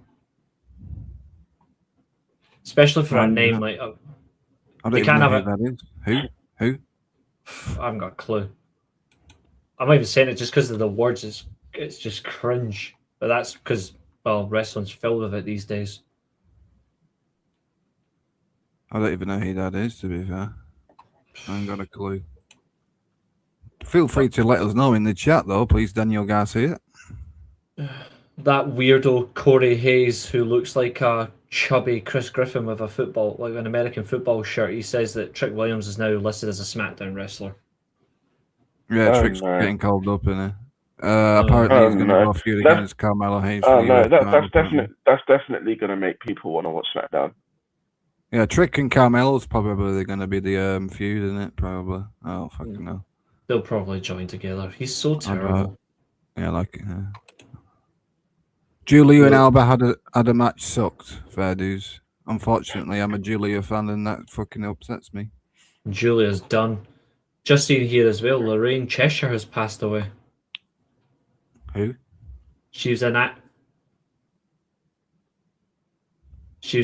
She was in Early Doors in Waterloo Road many years ago. Oh, you know Waterloo Road's actually filmed at my ex. Yes, I know. Before they moved up here. Freaking school, yeah. That's my ex secondary school. She also was in Trolley and Ackley Bridge. The guy, the lad passed away as well. Just an absolute... Yeah, I saw that. 31-year-old as well. Same age as me, yeah. Shame that. Yeah, Jack, we're talking pro wrestling, man. How you doing? Right, what's this comment here? WWE Gems. Loki versus Christian from Metal. Perry Saturn versus Paul London. DDP versus Lance Storm from Sunday Night Heat. And Nova versus Matt Hardy from Velocity. I mean, to be fair, there's one name on this. Actually, no, I stand corrected. There's 3 names on this list that WWE really fucked over. And they had no reason to, because they were so much better than what was in their divisions. They fumbled Loki, they fumbled DDP, and they absolutely fumbled Lance Storm. Yeah, Lance Storm's probably the best wrestler out of all them. between him and Low Key, Mm. because he was phenomenal in so many different promotions. They completely fucked him Is over. Loki still going? Yeah, he's still going now. Did anyone catch the fight between Jake Paul and Anthony Joshua? No, I was asleep, but when I No, woke up, no I one burst cares. out laughing. When I No, woke I up and woke heard up, the saw the result, result, and I just burst out laughed laughing. because Anthony Joshua broke Jake Paul's jaw, which I'm happy about. in 2 places.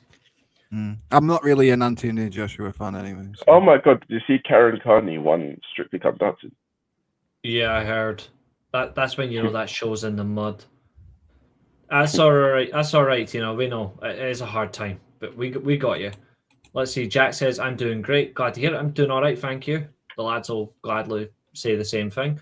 Who do y'all think is winning the Sports Wash Rumble? I think Roman or Gunther. Roman is actually the favorite to win the Royal Rumble. I think I he'll think Bron Breakker wins it. same. Yeah, Bram Breaker, yeah, but yeah, I'd say Bram Breaker, yeah. If you are new guys in this chat, feel free to hit that like button, subscribe. I just hope if they see sense, because they're trying to swerve from it. I hope they don't go back to the original plan. What They- Sami Zayn? Yeah, because that is a recipe for disaster. True.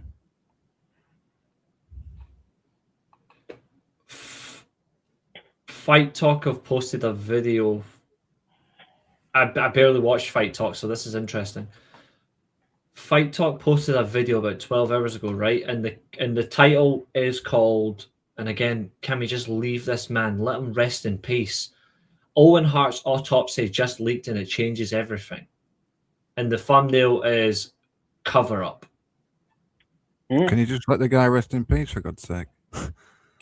This is it here for everybody, just for context. Let me just zoom in on it. Oh my God, it's Grant from EastEnders. There. Okay, no. Owen Hart's autopsy just leaked and it changes everything. Can we not just leave this man? The Oh, man it's Fight died. Talk, is it? I barely watched Fight Talk, but this guy died over 20 years ago. Can we just leave him be? Why do we have to keep going? Why do you have to keep going back to Owen Hart? Are you trying to make Bret Hart more better than already people claim he is? I Probably. still think Owen's a very underrated wrestler. I think if he was still here, I think he would have been a WWF champion. Well, he was supposed to win the title in 1998. So, and he was supposed to win it in '99 as well. Like after the accident, he was going to win the title from Stone Cold. I'm surprised Bret Hart's not been watching that or seen it. Honestly, I think people are just trying to make it worse for him. See, if you look at WWE wrestlers in the 90s, Owen Hart is, in my opinion, the second best wrestler in WWE in the 90s. What? For me, the top 5 WWE wrestlers in the 90s is Bret, Owen, Shawn Michaels, Stone Cold, and then, well, the 5th can be whoever you think. People will probably either say, there's plenty you can say. The Undertaker. Yeah.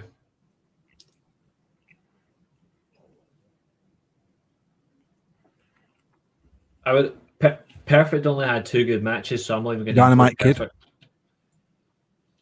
Shit human being, but a great wrestler. Yeah.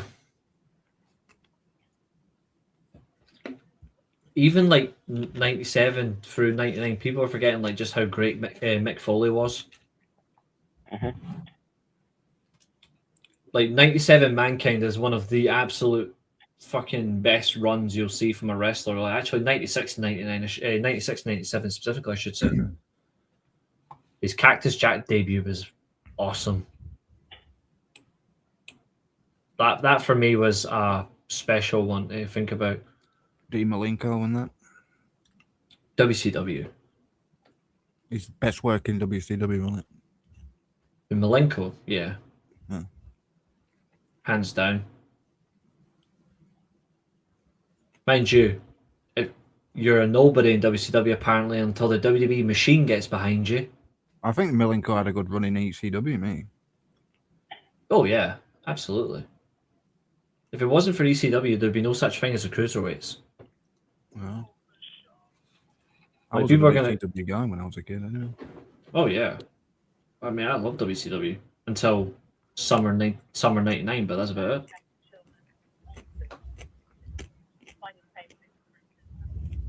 At this moment, Tina, who the best wrestlers is subjective. More question is who is it to you? What, the best luchador? It's wrestler. Best luchador in wrestling, in my opinion, is No, Bandito. it's not. It's not luchador. It's wrestler. It's because she's talking. wrestler. It's because she's talking in Spanish. No. So Best it's who wrestler is now. who is the best wrestler right now in your estimation? For me, the best wrestler in the world is Zack Sabre Jr. What about you, Josiah? I'm still going to say Will Ospreay. I'll say Takeshita. Dynamite Kid, I agree, does deserve more recognition. It's just the problem is he's just a shitty asshole. That's the only thing about him. He's just a horrible human being. But as a wrestler, brilliant. I will actively praise it so you can separate the person from the. You can separate the art from the artist. Like Benoit, great wrestler, just a shit person. Jimmy Snuka, great wrestler, horrific human being. He should be in fucking prison now. But that's where we're at. And then you guys want to talk about before we wrap up? Because I don't think we really have much else to say, really. Not really, no. But obviously, we are back again tomorrow for the more fun. Tomorrow is episode 2 of My GM. Yeah, man. And Josiah stepping in. Because I don't know where the hell Bleach is, so I think we're just going to give the job to Josiah. Josiah can manage Raw. Although it's a hard roster for you, mate. Josiah's like, it's too depressing. Well, who? Oh, yeah, Bleach's roster, yeah. Yeah, I don't know where he is. He's hardly here, so I just rather give it to somebody else. But yeah, we can do that tomorrow. Did Abel get a brand? No. But whoever finishes in 4th place, Abel will take over in the next season. Like, as the first person to jump in. What was it? I've been speaking to Keen, yeah. Oh yeah, I speak to him all the time. Who y'all think Brock will face in Mania, Braun Breaker or Gunther? Breaker. Probably. Or if Breaker wins the Rumble, he's obviously facing the world champion now. Mm-hmm. So I'd probably do Gunther Brooklyn if Braun Breaker's winning Rumble. Yeah. I think Josiah's internet's decided I'm done for the day.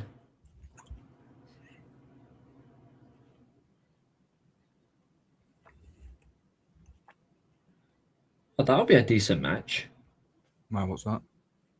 Harley Cameron and Willow Nightingale versus Hyann and Maya World next week Oh, sweet.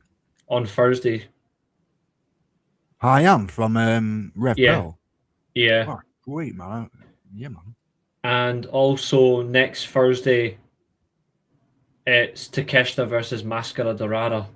Oh, yes. Do you know who I saw when I was in Manchester? A human. The British Riho. Oh, nice. She is so good. She's really sweet as well. She was in the pub. Loads of wrestlers in that pub, you know. Oh, there he is. I'm laughing at something that somebody's tweeted. Wow, who hated? Oh, I'll bring Josiah and then Josiah can laugh at this one as well. See you later, Tina. It's been good speaking to you as well. We'll catch you in the next one. Take care, Tina. Have a good Christmas, so I know that. Absolutely, same to you. So this person has tweeted, well, it's Josiah loads. He's plugging into the Matrix. So some account here called Uncle Chew. He tweeted. That's what he's called, Uncle Chew. He tweeted, Mike Tyson refused to punch Jake Paul in a fixed fight. Showed it was a scripted fight, but Anthony Joshua knocked Jake out immediately. He had a chance. That's because Jake Paul's an absolute scumbag like his brother. And we're totally not surprised.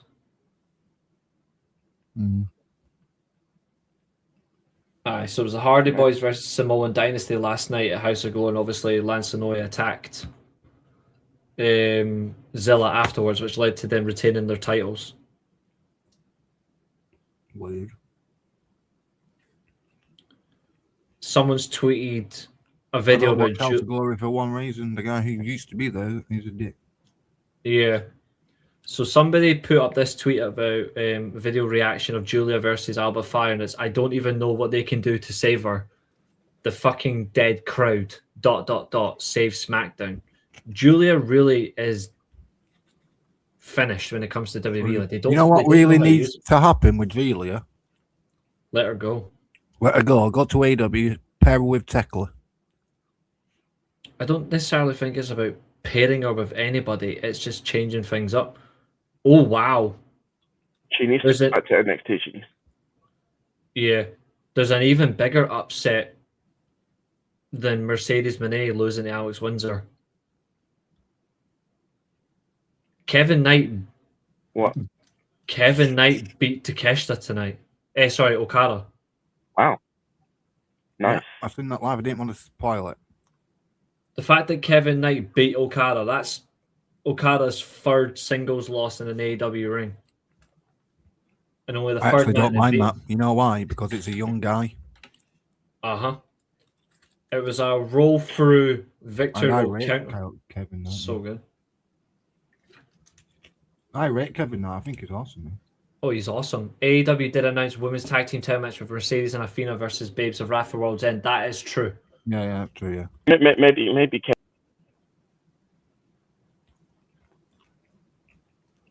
Okada losing to Kevin Knight is a good thing as well. Because people will say, oh, where's the talent? Where's the projection? Where's the opportunity? Well, he's put over another young talent. Like I said, when this tournament started, I want some unpredictability, please, and they give it me. I do wonder what that now means for Okada, though, because Okada maybe Kevin Knight should be in the Wrestle Kingdom main event. What if Takeshita loses to Mascara for another shock? Then he's out the tournament. He's only got 2 matches left. Speedball and Dorado. Well, then he's out. Oh, the last time I watched the Takeshita and Speedball Mike Bailey was it Maple Leaf Wrestling? Was that? It was Maple Leaf, yeah. That was a good match. Yes, Takeshita. I'm pretty sure Okada's out of the tournament. I think based on points, I think he is. Yeah. Who? Okada. So it means he's guaranteed to lose. So how's the whole unified title thing gonna be now? So it'll go to whoever. Like, so what happened in circumstances? Because I heard that the Continental Classic was just for the Continental title, but it doesn't mean that he loses the other one. He doesn't lose the international. He will still be the international champion if like somebody else wins the Continental Classic. But I'm confused though, because if the Continental Classic isn't for the unified title, how does he lose that belt? The unified title is just a prop for if a title is unified into another one. That's what the unified title is for. I wonder. It doesn't end his overall record title reign because he is the longest reigning champion in AEW history, but for any championship. But I wonder if his reign is as Continental Champion, not international champion that he won from Omega. His longest reign is Continental Champion. Therefore, he will lose his longest running title, which means the unified title then becomes The unified title therefore means nothing because it can only be defended under continental title rules because he Oh unified my it god, that's winning such that a title. title. What are you doing there? Say again? Saka trying to dive to get a penalty. I hate him. He's so fucking overrated. Wait, what? That Bukayo Saka, he's so overrated. He kicked an Everton player and went down. If he wins the continental title, is it? It's not the international title he put up for grabs. It's the continental title he put up for grabs in the tournament. Yeah. So he put up the title that he won first from Eddie Kingston. So his own title that he's held for nearly 2 years. That's the title he's going to lose, which is the longest run in AEW history. He loses that, and then if that means the unified title is no longer interested, he's still the international champion. He could still try and elevate that title, but it makes no sense. No. There's little to no point of having the Continental Classic as a tournament. It should be for a world title shot. Yeah, and this is why I didn't. This is why I never really understood the whole point of the unified title being a thing. Mm-hmm. That's why the Continental Classic should have been, in the first place, the contender for the AEW World Title. It should be either for a title shot or it should just be for all of Okada's belts. Yeah, like Okada realistically should, even though I like the idea of a fighting champion in the tournament try to defend their championship honor, Okada should be who you meet in the final. He's already there. The winner of someone goes through Blue League, Gold League. You win the finals. Then the final match is the champion defends at World's End. Yeah. Or you simply go, actually, this tournament should be exactly how the G1 is because we want to base on the G1 because we respect it. The winner gets an AEW World Title shot.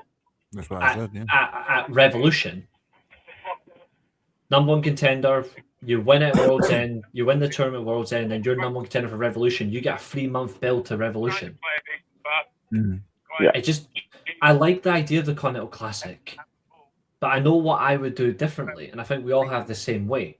Either Okada defends the title in the final, or it's you get a world title shot for the first pay-per-view of 2026, which is 3 months away. Hmm. It's just a little bit awkward. Maybe that's something we need to do. We need to look at tournaments that we would rebook and change because Zack Sabre Jr. is another one. Yeah. Oh. What is it? Didn't Arsenal not just score again or something? No, Everton nearly scored an own goal, and I'm just confused to what they're doing at the back. Damn. Yeah, the Continental Classic, in my opinion, should be the number one contender for the world title, for the AEW World Title. Hmm. That's me. Palace scored a penalty, by the way, 91st minute, even though it means nothing. Who? Palace. Devaney scored a penalty for them. Nice. Oh, that Lewis Potter scored a double tonight. I actually. Did you guys it. watch Tanahashi versus Hiromu? Yeah, it No. was really I good. have it. Oh, I hate these corners. Huh? That match was actually really good. I think you'd like it, yeah.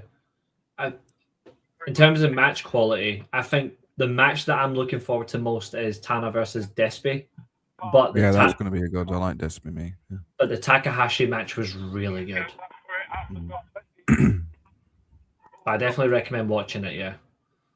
Road to Tokyo Dome.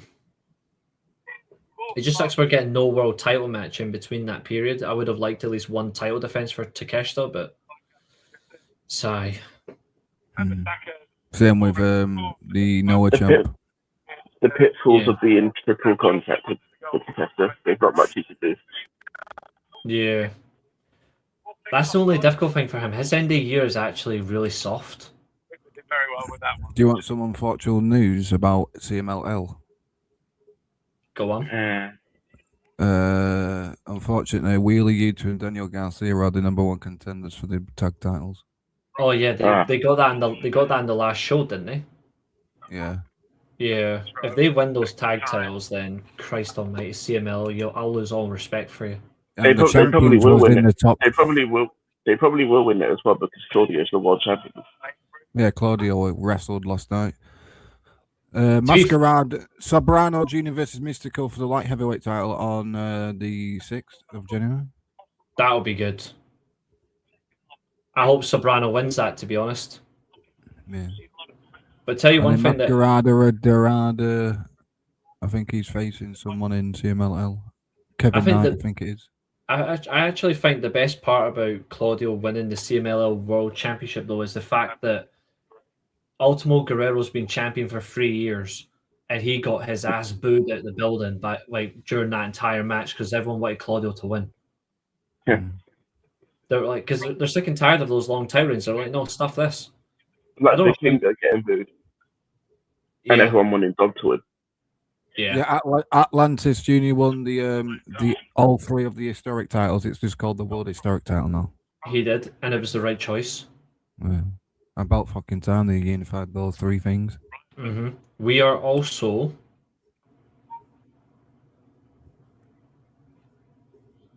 We are also 12 days away from Noah the New Year as well, and that is going to be an absolute masterclass of wrestling. Don't forget, I think I posted something in the group chat about Noah and Dragon Gate. Yeah, the triple. Wait for the actually, that's something we're going to talk about. We can talk about one last thing before we go. Yeah. What is your thoughts on Hi, back. the never open weight going, gauntlet? Yeah, what's your thoughts on that? What's that, sorry? The Rambo No thoughts. never open weight gauntlet. They've increased the teams. Yeah, the Rambo Gauntlet at Wrestle Kingdom for the 6-man.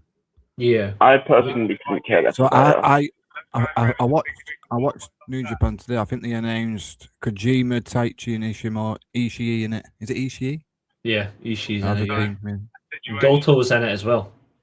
Goto. Yeah, he's in the match. Goto, what Yoshihashi, and Grace? Yo-Yo. What Falls and Grace say? Yeah, Right, who's tagging with Goto? Is it Yoshihashi and who? Some young boys. yeah. I'll get the names for you. 2 seconds. Josiah sent it to me earlier on.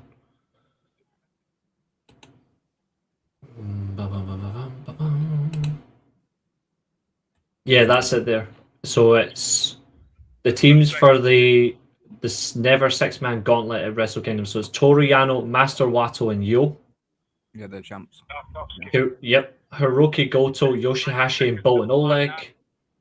Yeah. Taichi, Satoshi Kojima, or in other words, Ash Ketchum, and Ishii. Then you've got Ren Narita Sanada and Yoshinobu Kanemaru. Tiger Mask 4, Togi Makabe, and Ryosuke Taguchi. And then you've got Kaisi Takechi and 2 mystery tag team partners. But Hartley Jackson has teased to ask the brothers, which could mean Mikey Nichols and Shane Haste to join the gauntlet. Ah, God. Oh my God, they come back, have they? Oh yeah. No, they're Shane thinking Haste. that's who they're teasing could potentially be their opponents. But Should have come back for World Tag League, you dumbasses. I told you the right team were in it. Yeah. I do wonder who Kaisi Takechi will get as his partners, though. I'm wondering, but I don't know. Would you like me to announce the Dragon Gate and Noah thing? That can be the last thing. Then we'll go. Yeah.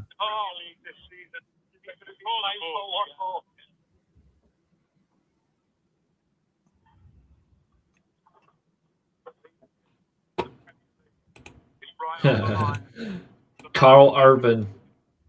I think he's a phenomenal actor. Carl Urban calls Mortal Kombat 2 the most challenging role I've ever undertaken. He said, I asked for a heavy action content movie, and for my sins, they gave me one. He is going to be so good as Johnny Cage. I've never seen him in a film role where he's actually been a bad actor, or even on TV. He's too good. Yeah, man. Oh, it's over. 1-0. I wonder if those morons will start chanting 1-0 to the Arsenal again. They were. Oh, Jesus Christ. Oh. Darby Allin, Jesus Christ. What? Darby Allin isn't cleared to wrestle. Good. So he he- shouldn't be. So he flew to Sweden and he's doing ice plunges in -2 degrees. Oh, you mad? The guy's off his fucking tits, man. It makes it even worse. Seeing this video was posted, it actually looks like Darby Allin is potentially semi-naked. He's not wearing a shirt, or it doesn't look like he's wearing jeans either. I think he's actually fully naked in this video.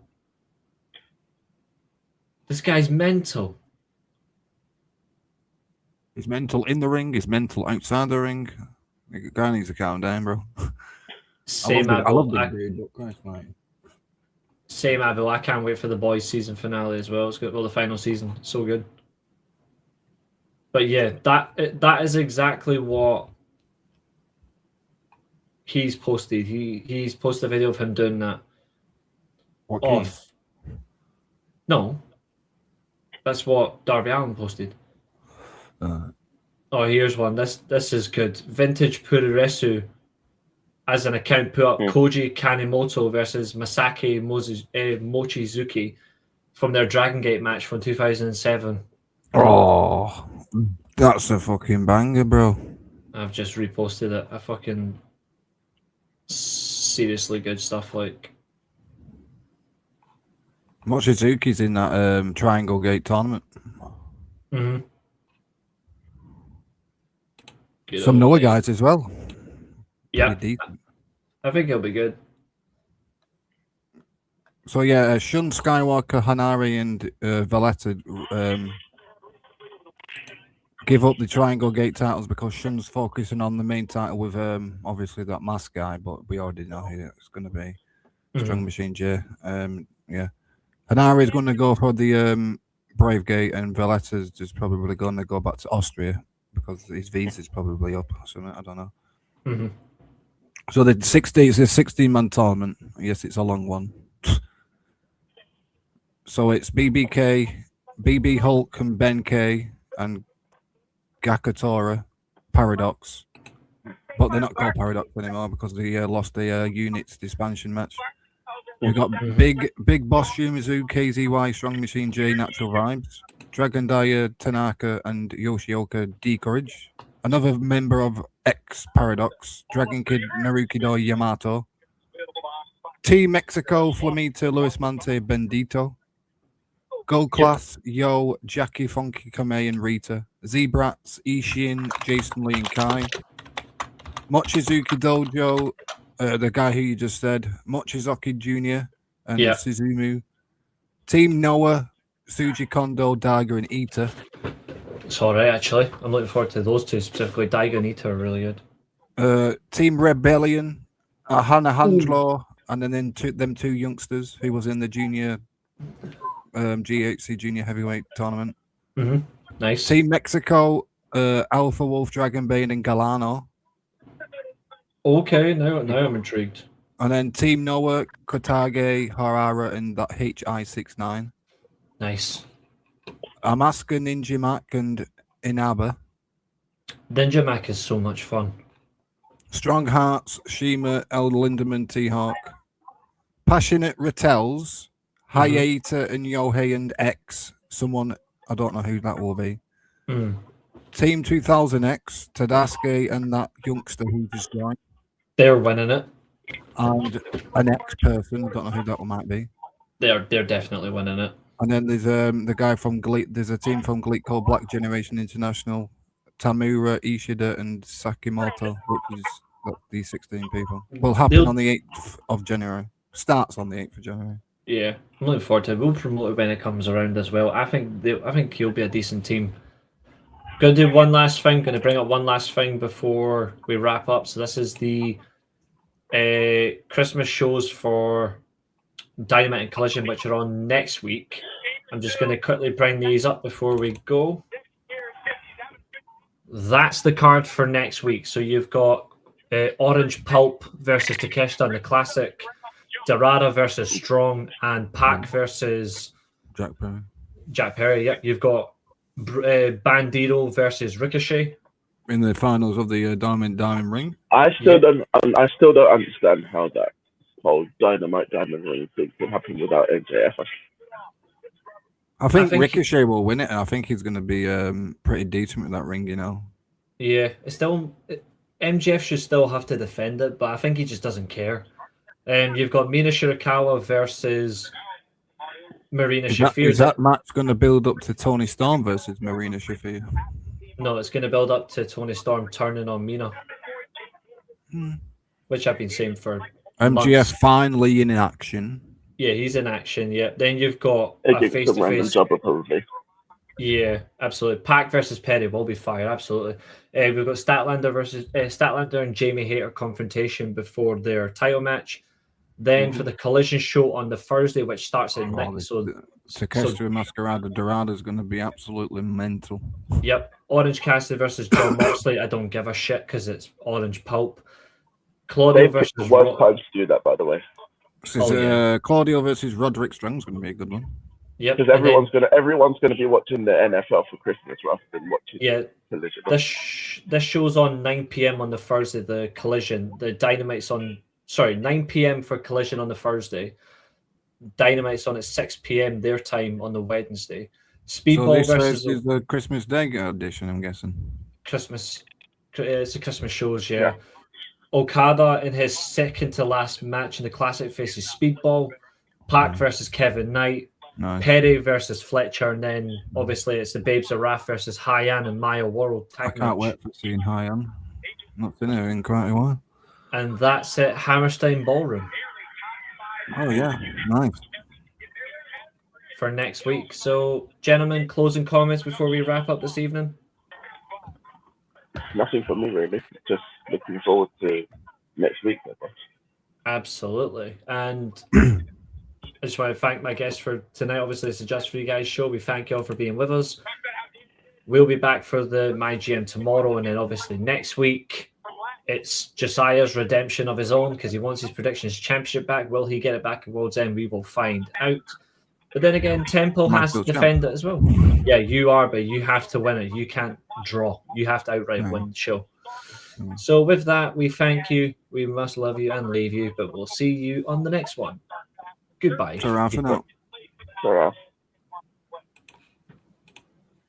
And today, our time comes to an end. This has been another exciting stream. Thank you very much for watching. And also, remember, if you get cracked over the head with a steel chair, you're not going to get concussion. You're just going to come back here. Goodbye.